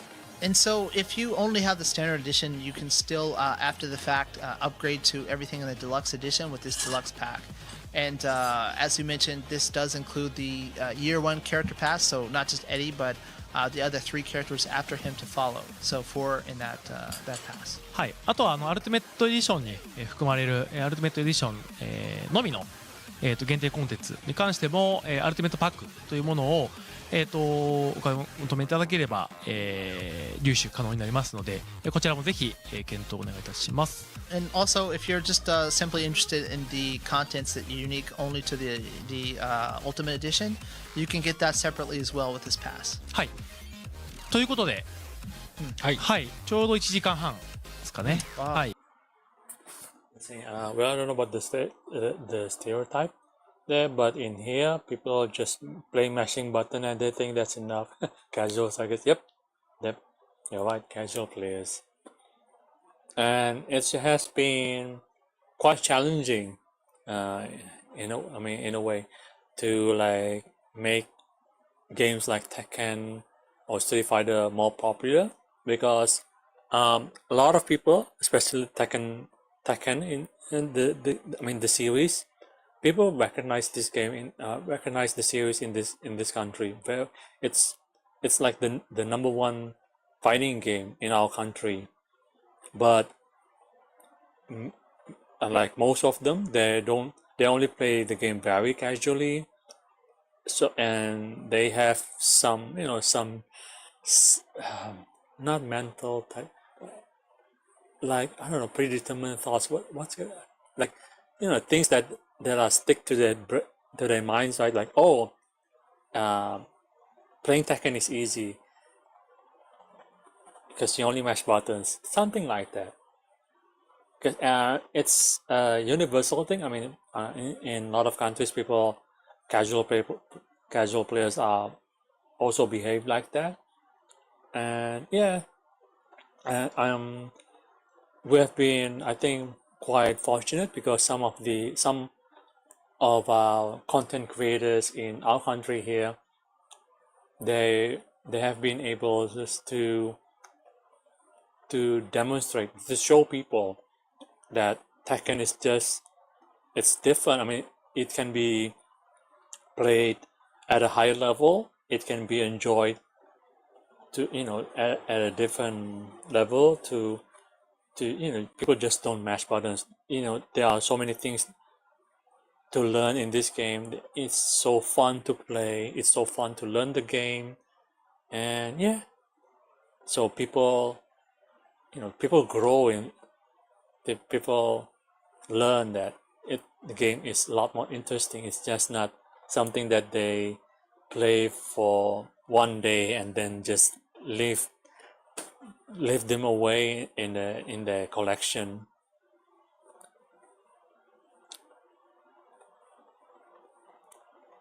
If you just started, I think that's fine. The problem is they think that just mashing button is enough. Yeah, basically it's everywhere like that. Everywhere is like that.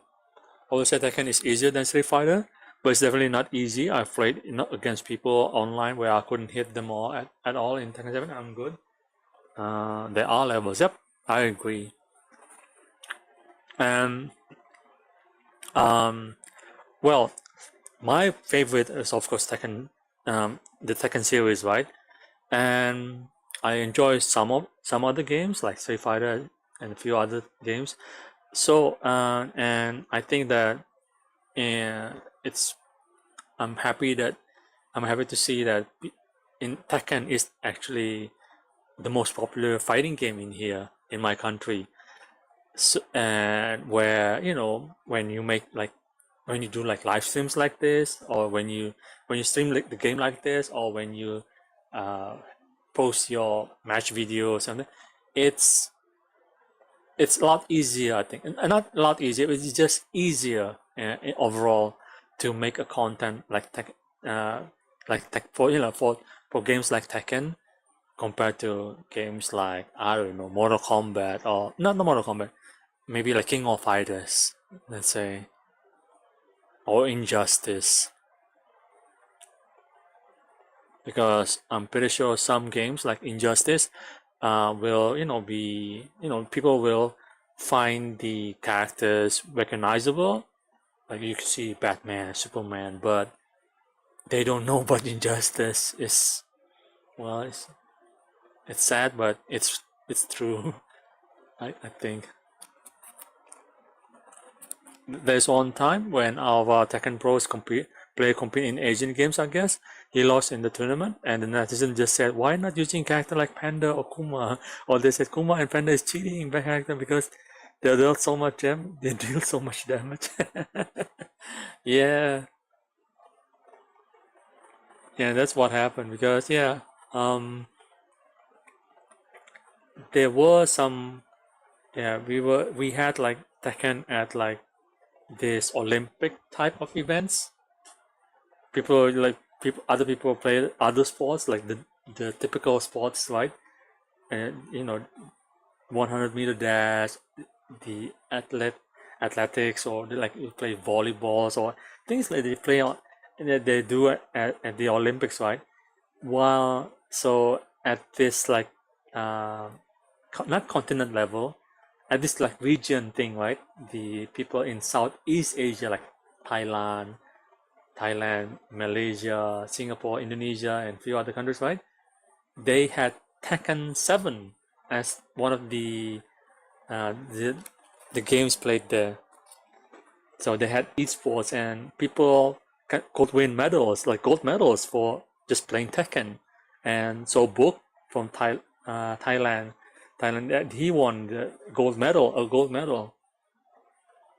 Yeah, it was quite it was quite awesome for me. It was awesome to see that, and like my friend Holidays here mentioned that other people though, when they saw that, they were like a bit confused, like because they didn't understand Tekken like us. They were like, why did he like?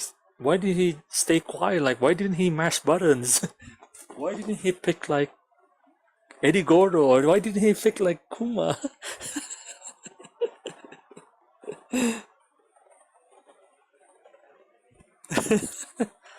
Virtua Fighter and Tekken are my favorite all time. Nice. Tekken 8 is huge right now in the US, thankfully. More and more people are playing. Yeah, that's what I've been hearing and what I've been seeing from following major events like Evo or CEO or Combo Breaker.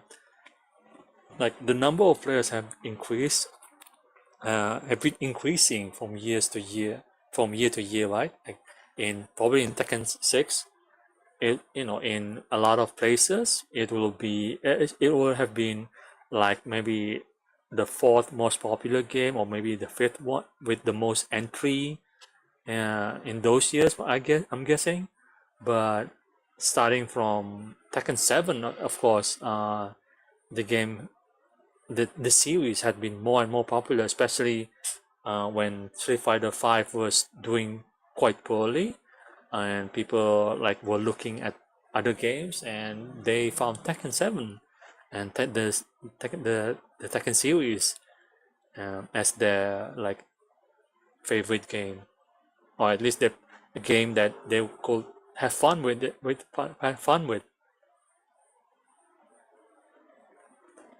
I would laugh so hard, and I would cry at people making excuses like that. Lol. Sounds very childish to call everything you can't be cheating. Yeah, because it was kind of weird. It was kind of surreal to see a game like Tekken played at a sporting event, and then seeing the then seeing people's reaction to it, like, what is this? People play this game at this event? Then they were like, what? Why are they playing like this? Why are they playing the game like this? And one more thing, why not a lot of people don't play fighting games much? Because the learning curve is so high. I see, and neither like MOBA or FPS, which you can switch to other games and having mostly the same mechanic. Because my background also from MOBA and FPS. I see. Yeah. That's why, because Holiday, I think for most of the time he plays League of Legends, and he realizes that it's a lot different to play Tekken and games like other games like Street Fighter or Mortal Kombat 1. In fighting games, you can't blame others because you play alone. I agree. I've played many FPS on console and a long time ago on PC. I see. I played Destiny 2, Illusions, and etc. and all this. I see. So yeah, what has been going on in the last few years? Well, in our country here, are we back yet? Hello. I hope you are back now.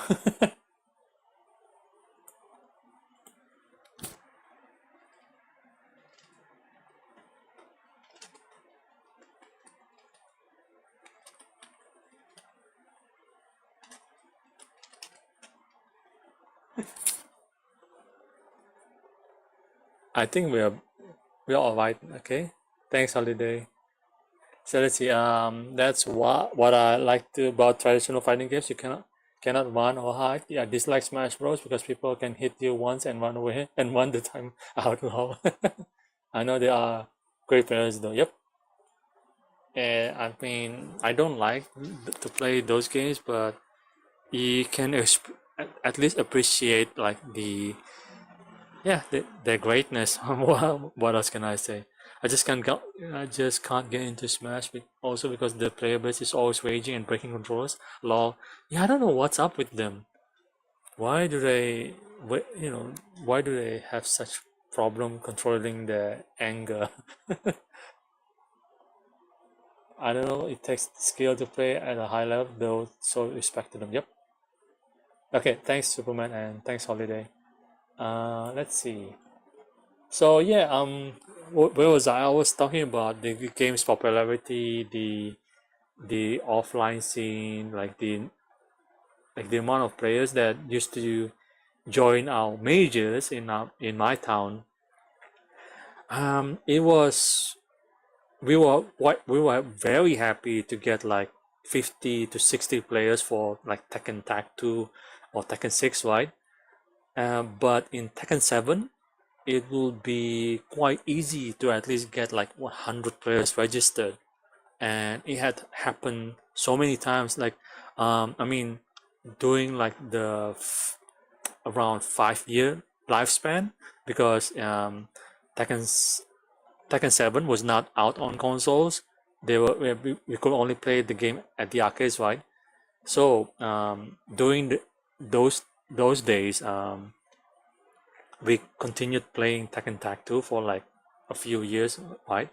So in the, let's say, 5 to 6 year of playing Tekken Tag 2, years of playing Tekken 2, I think there were only like a few times. I think maybe three times of three the times of us getting like 60 players or more in at a major event. But for Tekken 7, I think we reached 100 players for at least, I don't know, 15 times maybe. Again, yeah, the game has grown. I mean, the community has grown a lot bigger, and yeah, I don't know what will happen for Tekken 8.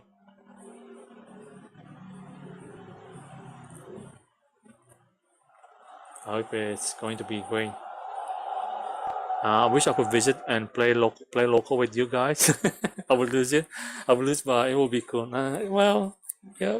At least I heard that you don't live so too far from a few places, right? Like Florida and Orlando, and yeah, I'm pretty sure you could find a few decent communities around your area as well. I think I'm the one that would lose. I'm not really good at the game as a player. That's why I choose to be a shoutcaster. I see. Yeah. Well, to be good at commentating the game, you should play and enjoy the game. Just enjoy the game, and I'm pretty sure eventually you will be better at the game as well. My my way of improving at Tekken is just continue playing and continue learning about the game, and accepting the losses when I lose in this game. And yeah, because for Tekken 8, I think it's a lot easier to learn the game. That's why I want to keep on playing the game. I just need to get motivated. I mean, I need to get, when I'm feeling tired or when I don't feel like, I just need to to tell myself, okay, you can play the game. It's gonna be all right. It's gonna be okay. I don't have to force myself to play online. I can just go offline, play practice more, or maybe fiddle around, play around in playing against the AI, and I'm gonna have fun. Let's see. I haven't been able to play Tekken 8 online yet, so you guys will probably win. I see. So we're doing it on the fiber internet any day now, any day. I see. That sucks though. Yeah. The fiber is on my power pole. I was just waiting for them to make appointment with me to install. I see. Is it really bad to get to play on the game on Wi-Fi? Because I think the game's netcode has been improved quite a lot, right? So when I played Tekken 7, not Tekken 8, with Wi-Fi, and as long as the signal, I get a pretty strong signal, and it will feel not really consistent. Didn't feel like stable, but it will be okay. I would prefer to play Wi-Fi with friends though, because playing on Wi-Fi with strangers, yeah, in Tekken 8, you could probably be blocked and get reported. Maybe, I don't know. I hope people don't get blocked though when they play on Wi-Fi or even reported. All I have is my cell phone and bad signal here. In the woods. I see. So I haven't tried it. I don't want to mess up with everyone else's game. Well, yeah. I mean, if you have some friends that you can ask around. I mean, if you have friends that you can play with, maybe you can try. I guess, because like I said, during Tekken 7, it was before Tekken 7 had an update. I mean, a netcode update. So the online was worse back in those days, and I tried Wi-Fi. Like I said, as long as the signal was okay and it felt all right. It should be better in Tekken 8 if I use the same devices, but I'm not sure because I haven't tried it yet. It sucks because I own my own land and my own home. I see, but no go internet here. Yeah, because you live a bit far from the downtown, the city, right? No, the fiber connection is going to change a lot of people's lives here. That's great. That's good to hear. Anyways, I'm just gonna.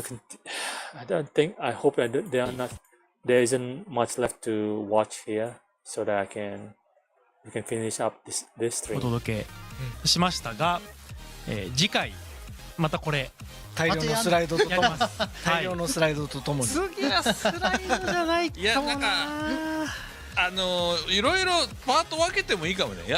安田スライドそうタイム。はい、放送と誰も見ないじゃないですか。いやファンがいるかもしれないです。 Yeah, I mean, yeah, you're right. You said that I can't remember, but I don't think there isn't any more Eddie stuff. Nope.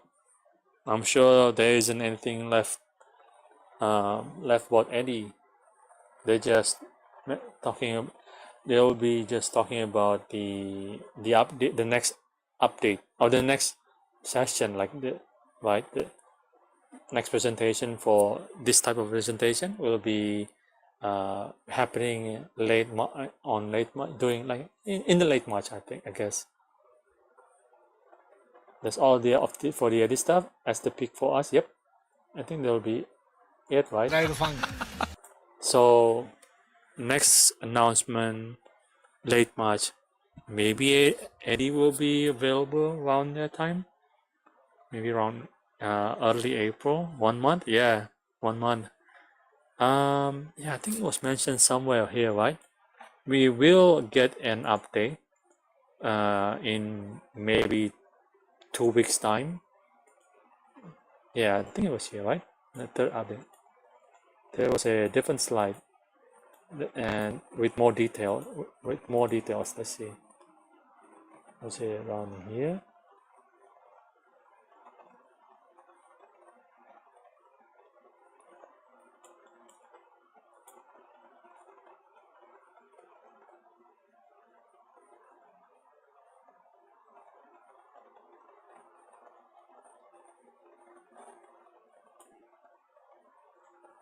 Let's see.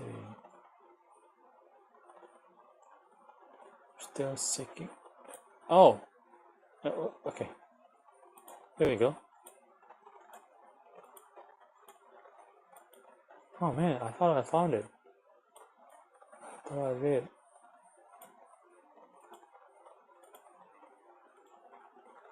There we go. Spring of season 1. Wow. So this is just talking about the spring. What will happen during like the first 3 months. Second update, Tekken shop, Tekken water, character adjustment, and other new features will be added. I think it's the online training thing, right? Online practice. 1 month. I will hope we will get a new update on early March. Yeah, I think they do promise that we will get one, since today is like the 21st of February, right here. Yeah, so I'm expecting an update in around 10 days or 2 weeks time, I think. Next DLC Akuma. Damn. We have already dealt with Akuma and it was pretty pretty difficult time. There's already a leak for the DLC characters, but it hasn't been confirmed. Oh, I see. Yeah, Roger Amo King, the new character from the German PS Store leak. Yeah, that's what Superman saw, right? In the, I think it was an Amazon listing or something. Xiaomeng or something. Yeah, I think so.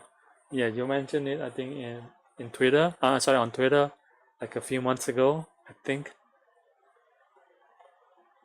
Well, some other people said, I think, Eddy, Anna, Lydia, and Miguel. It's weird, and so a lot of people have been speculating. Some tried to like dig into the game's asset, and I think they said they found like murder in the game's asset. It's, oh man, whatever. So, I don't really want to like keep spreading the. That's why when I do a stream like this and I talk about the game, I like the DLCs and the content, right? I don't want it. I don't want like the rumors, like the leaks, to be like my like I don't want to keep spreading. Maybe when people mention those like the leaks right in the chat, I will be fine with it, but I don't want to like not really amplify. I just don't want to like have like the leaks as my video title, or like have people like, come to enjoy my stream because we're going to talk about everything about the league. No, I don't want to do that. Mau izin, Rejan masih di sini. Mau izin pamit dulu, mau tidur bang. Thank you Reina sudah mampir. Yep, selamat istirahat dah ya Reina dah. So yeah, get about the leaks, right? So there were a few, there were several of them, and they were all different. You can say, but then yeah, what I got for the leaks, Anime Girl 2 and Lydia 2. Yeah, I think that I saw that one as well. But again, I don't want to like be the one that use the social media to keep on spreading the rumors, because I don't have the capacity to like validate to confirm like the leaks. I don't have like these. Yeah, again, I don't have like the capacity to like go deep and look into the leaks, like, and study and like interview how the developers, like, is it true? They're like, I can't do that. So I just like kind of ignore the rumors.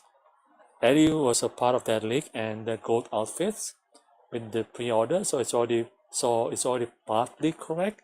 Armor King is obviously coming, but who is Xiaoming, new waifu? Yeah, again, some people like to like they like to make a reasonable, like a possible, really possible rumor, right? Like, when people see it, they don't brush away the rumors. And Eddy is of course used to like help spreading the rumor, because it's, I don't know, like, it's a pretty easy guess in a way, because he's so popular, just like Armor King.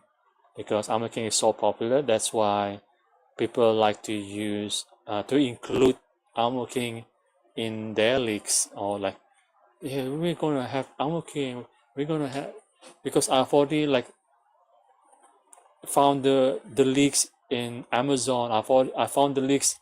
I don't know when they can make so many crazy claims. They can say so many wild stuff, and have some like one character in that rumor, that one character that can be convincing. That's what I was trying to say. Like Eddy. So when people saw Eddy, some people will of course be more convinced that the rumor was true. Just like, I think it happened once and I've already mentioned, talk about this with Superman in the comments, like a few days ago, a few weeks ago, because he mentioned like, I saw Eddy. Eddy was mentioned in the teaser, so it must be true. I told him like, well, in Tekken 7, we had a similar thing happen. We saw a few characters being revealed. It like followed the same pattern as the leak, like the rumor, but then like it just fell apart. Like a few reveal trailers afterwards. Like, oh, okay, you said Julia will become. You said like Eddy was coming. Nice, Eddy's trailer came out. Eddy's trailer came out. Then I don't know, like Lee Chaolan's trailer. So people were like expecting Lee Chaolan, right, in those days, and then his trailer showed up. So people were like more convinced of this rumor. Like this was, I think, before the game was released on consoles. I mean Tekken 7. And then one day, I think, I can't remember whether it was like Kuma or somebody else. That's when the leak was, people just stopped believing in that rumor. People just like, oh, this is crap. We've been fooled. And that's what I feel for sure.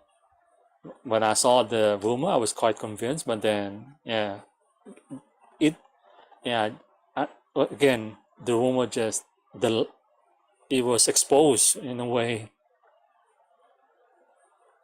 I usually don't put much thoughts into fake screenshots or blurry images, but that German leak was from the official PS Store, so they made a mistake and had to delete.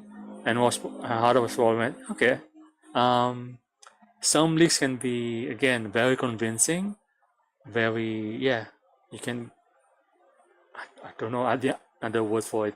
So yeah, again, and I think at one time, I think people were saying that Josie was going to be revealed instead of Eddie Gordo, right? Oh, Josie is coming. Josie is coming. You see this screenshot? It's from a YouTube playlist.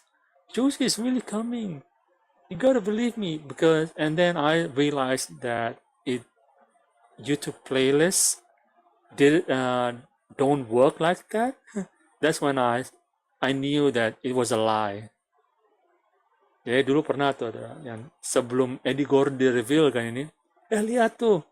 Ini kan lagi mau final TWT di New Orleans kan, di New Orleans. Lihat tuh ternyata Josie keluar terus dihapus gitu. Terus saya sadar kan playlist YouTube nggak begini cara kerjanya. Kalau emang dihapus ya nggak ada tuh judul Josie reveal tuh nggak ada gitu. Yeah, I knew it was a lie when people were sharing the screenshot of Josie's trailer being deleted, but it was still there. At least the title, it was still there on the playlist. Yes, I knew it was a lie because I know that YouTube doesn't show deleted videos like that way, in that way. So again, Germany 99 out of 100 leaks are wrong. Basically, I've seen hundreds over the years, like you have. I remember this you're talking about now. It's good that you still remember the Tekken 7 one. Iya, saya ngabarin juga waktu itu buka-buka. Iya, makanya holiday. Yang Josie itu meyakinkan kan. Terus saya ingat tadi playlist nggak begini. Orang kalau hapus dari playlist nggak begini, kelihatan muncul ya. Anybody can make a YouTube playlist, and people made more those Josie playlists and Reddit. You're right. Yep, it's a made-up thing.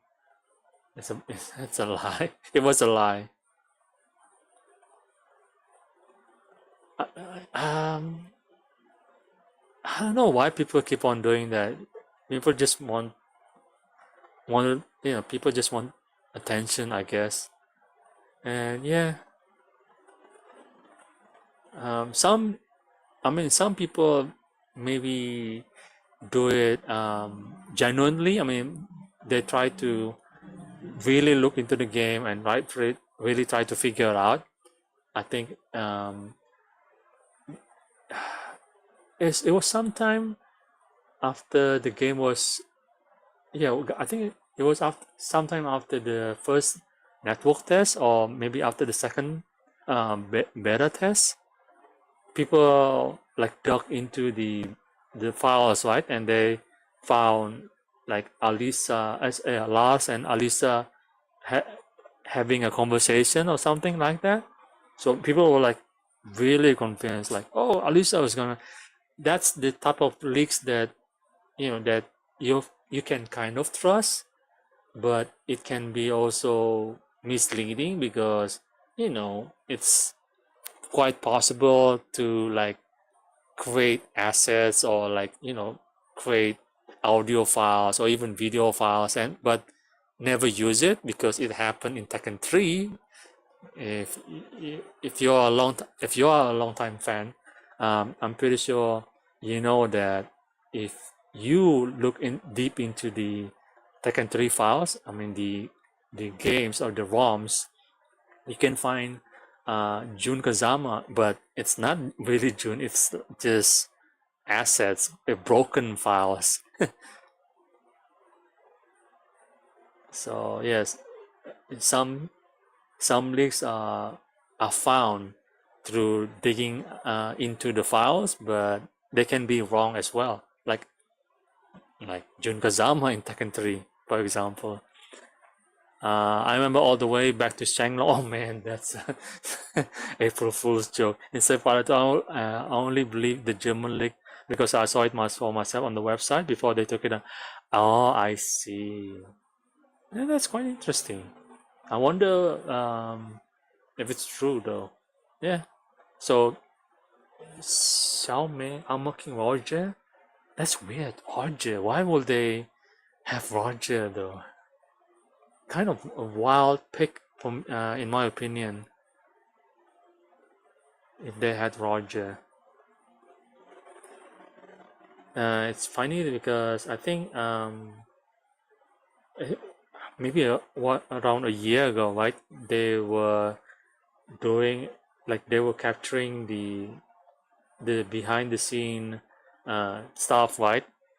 And I think at one time we saw a character with the tail or something like that. We were sure that it will be Roger, so it will be again Roger in for season 1. Wow, like out of the number of characters that they can pick, they pick Roger. Like it's it's not it's not, it's not like that I hate the character. It's just that why do they not pick somebody else more popular? That's what I think. Like picking somebody like Armor King or maybe Anna Williams or Lei Wulong, maybe they are the type of DLC characters that they can generate more profit, more money. So they pick Roger. If they pick Roger, that will. I think that's a really strange decision. I don't really mind though. I mean, yeah.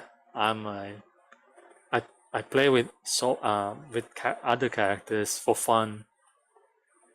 I may not do great. I may not be able to place up high in rank matches. Or I don't get promotions when I play characters like say Roger. But yeah, I'll be. I think it's going to be fun. That's it. Let's see. People having fun. Where were we again? People having fun making fake stuff. Oh, people have fun making fake stuff, and it can be exciting and fun to talk about characters. I suppose. Yeah, that's possible. Either way, the leaks don't really matter. We won't get the characters until they actually put them in the game. So we have to wait no matter what, Lord. Yeah. Because, yeah, we still don't know. I remember when PETA made them made them take Roger out. Did they really? Because they said a kangaroo couldn't defend itself from a human while a bear can. Stupid. I'm not really sure that's the reason. Yeah, I don't know. Maybe I'll look into it. I mean, maybe someday I will look into whether Harada, because when something like this gets mentioned in his tweets, in Harada's tweets, sometimes some journalists write something about it, write an article about it, and then yeah, maybe it will be somewhere on the internet. That's what I'm saying. That's what I'm trying to say. I feel like most that Roger. Let's see. I feel like most that Roger is a wasted slot. That would be Bruce, Anna, Leo, Hachi, etc. Yeah, that's what I'm trying to. Yeah, I agree. I mean, I wouldn't say a waste of slot, a waste of time of creating a character like Roger. It's just weird for me is that they will pick somebody not so popular, because I think because when you visit arcades, right, or and I'm pretty sure they have the hard data on characters' popularities like over the years. I'm pretty sure they've collected many data, whether in whatever means, through whatever means, and I'm pretty sure they know that Roger, Alex are not that popular. So if they have ever decided to bring Roger back, but why bring him back so early? That's what I'm trying to say. Why now? Yeah, if they brought back Roger in like season 2 or season 3 or season 4, maybe that will be, I don't know. I'm gonna say, well, we haven't seen him in a long time. It's good, but season 1, wow. But that's what if they decided to bring Roger back this early, right?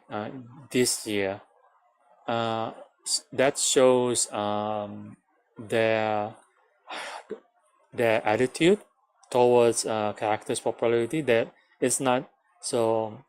Throughout the years, I think when they decide like the characters they wanna have in Tekken, right? It is often that they don't pick the most popular one. They sometimes they just bring back like characters that are not, again, like I said, like not so popular.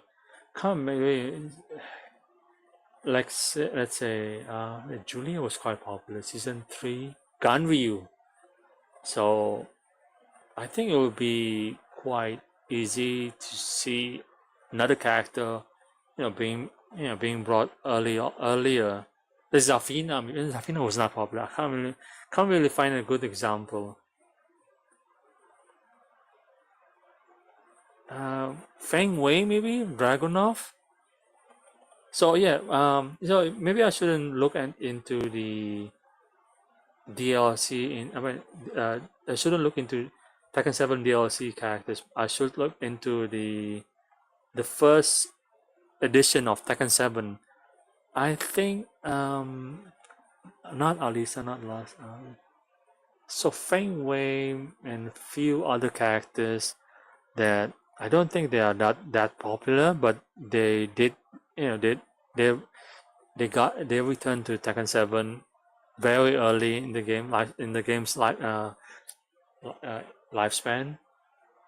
That's what I'm trying to say. So the developers,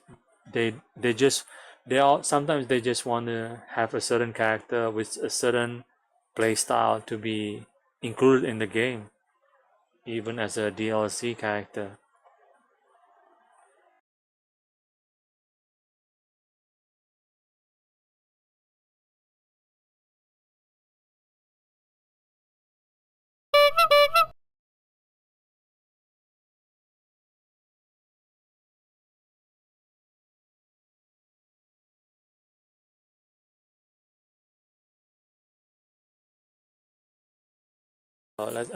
About the picking characters that are not so popular. I think sometimes you can see that the developers decide to pick a less popular character because they want to make the roster feel more diverse.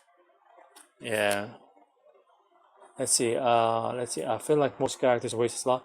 I just googled the Roger thing. It turns out Hara didn't want the animal activist backlash, so he didn't put Roger X in. So he was afraid of PETA. They didn't force him to remove him. I see. Interesting. I don't really remember the case. So for Tekken 7, okay. I guess I would rather have Roger put in now than have one of the last slots taken up the game's ending DLC. I see. Ah, yeah. You don't want to keep waiting. Yeah. Okay. keep waiting and then find out that your character never came out. Instead, Roger was revealed. I see. It is weird to see Fakrumam, Kuni, Ganryo, Lydia, and others that debuted in Tekken 7 not returning. Yep, it's kind of strange. I'd like to actually have them back, but I would like Bruce and Hachi the most. We got the original Raven back, and that's a good sign. Yeah. Oh, like Raven. Oh, well, that's a good example. Raven. Raven is not the most popular character, right? Even in Tekken 7, Master Raven was revealed quite late. Okay, she didn't return. At least she didn't come into Tekken 7 in 2015. Only in 2016. Yeah, that's one. So Raven. I'm pretty sure Raven got picked as one of the characters in the base roster because they wanted to again make the roster feel more diverse. I think will return in the next season probably. Yeah, I guess so. Characters like Heihachi, I think it'll be kind of weird to have Heihachi returning, and that's first of all. But I don't really mind because I mean, even if the story of him returning, like if even if the idea of him coming back, makes the story sounds sillier, like sounds stupider, sounds dumber, I don't really care. I mean, I don't mind, old characters coming back to Tekken 8. It's okay for me. I don't really, like I said, I don't really mind the effect on the game's storyline. In my opinion. Let's see. What if they bring Dr. Boxunovi's Law? Yeah, that will have been a very bizarre pick. Very bizarre, in my opinion. Like, you wouldn't. Why would you pick Dr. B instead of like Julia? Or let's see. What are the or Anna or Lei Wulong or Armor King? Why Dr. B? It will be really weird.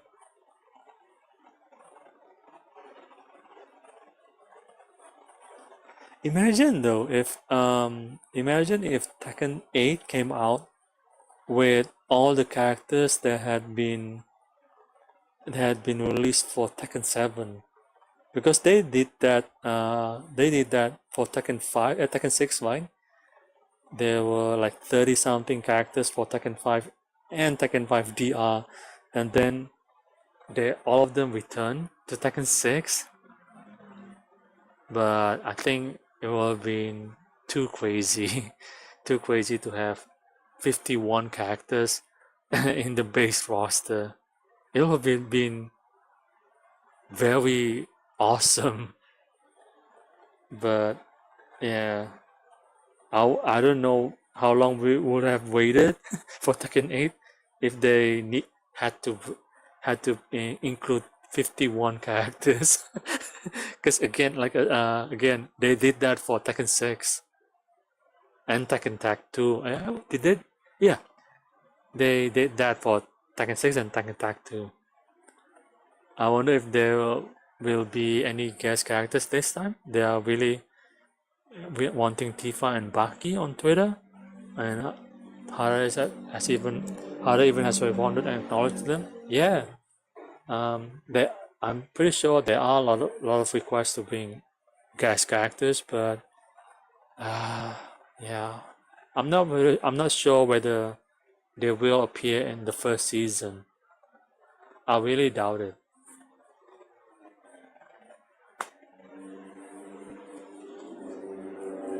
Yeah, kind of fun. Again, it's kind of fun to imagine 51 characters in Tekken 8.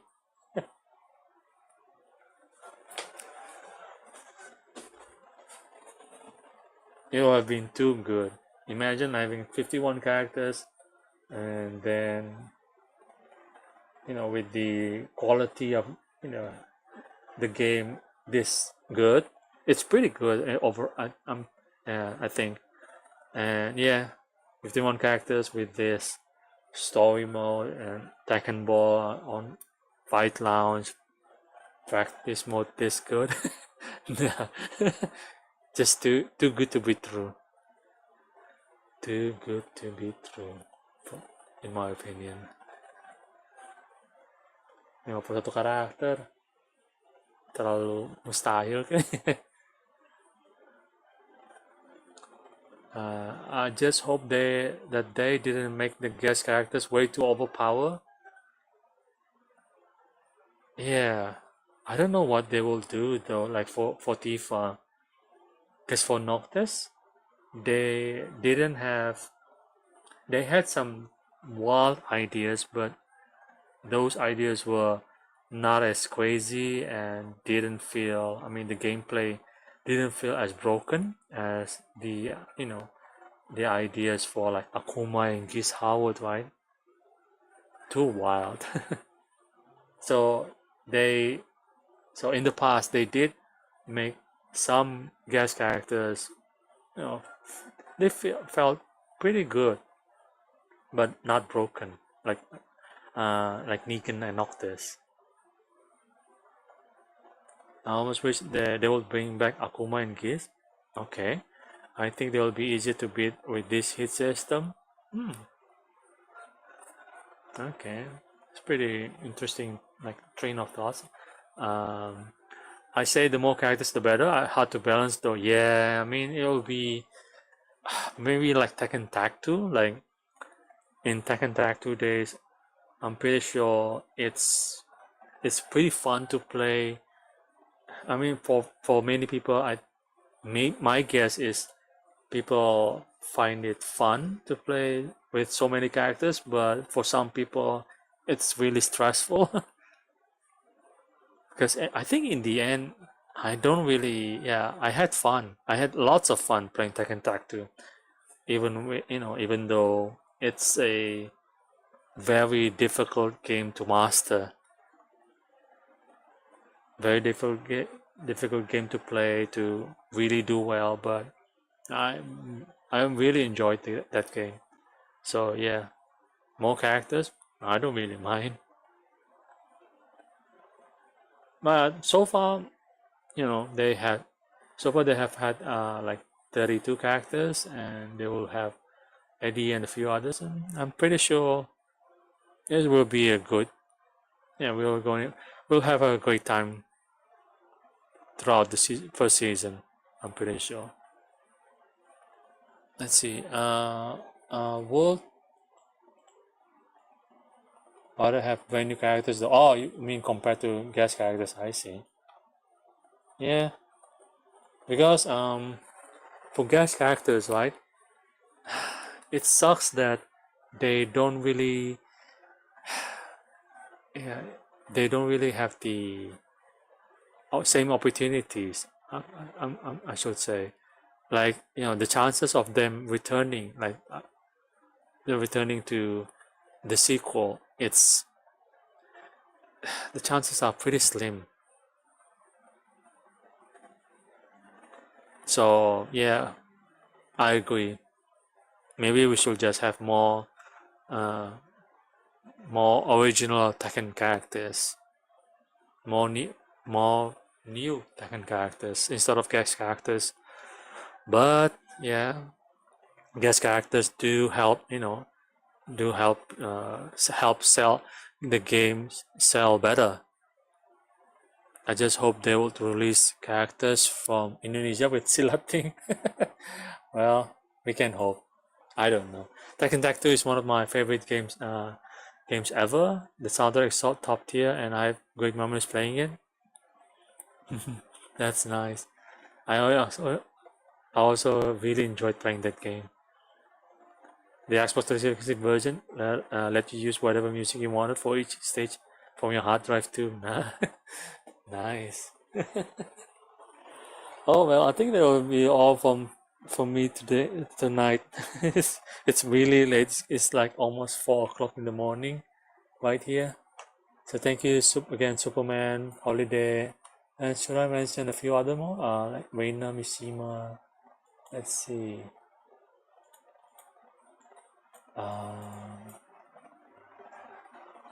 I don't think people, because the stream has been going on for so long. I'm not really sure we can find the previous conversation of people from a few hours ago. Let's see, Kuntul, Bang Kuntul.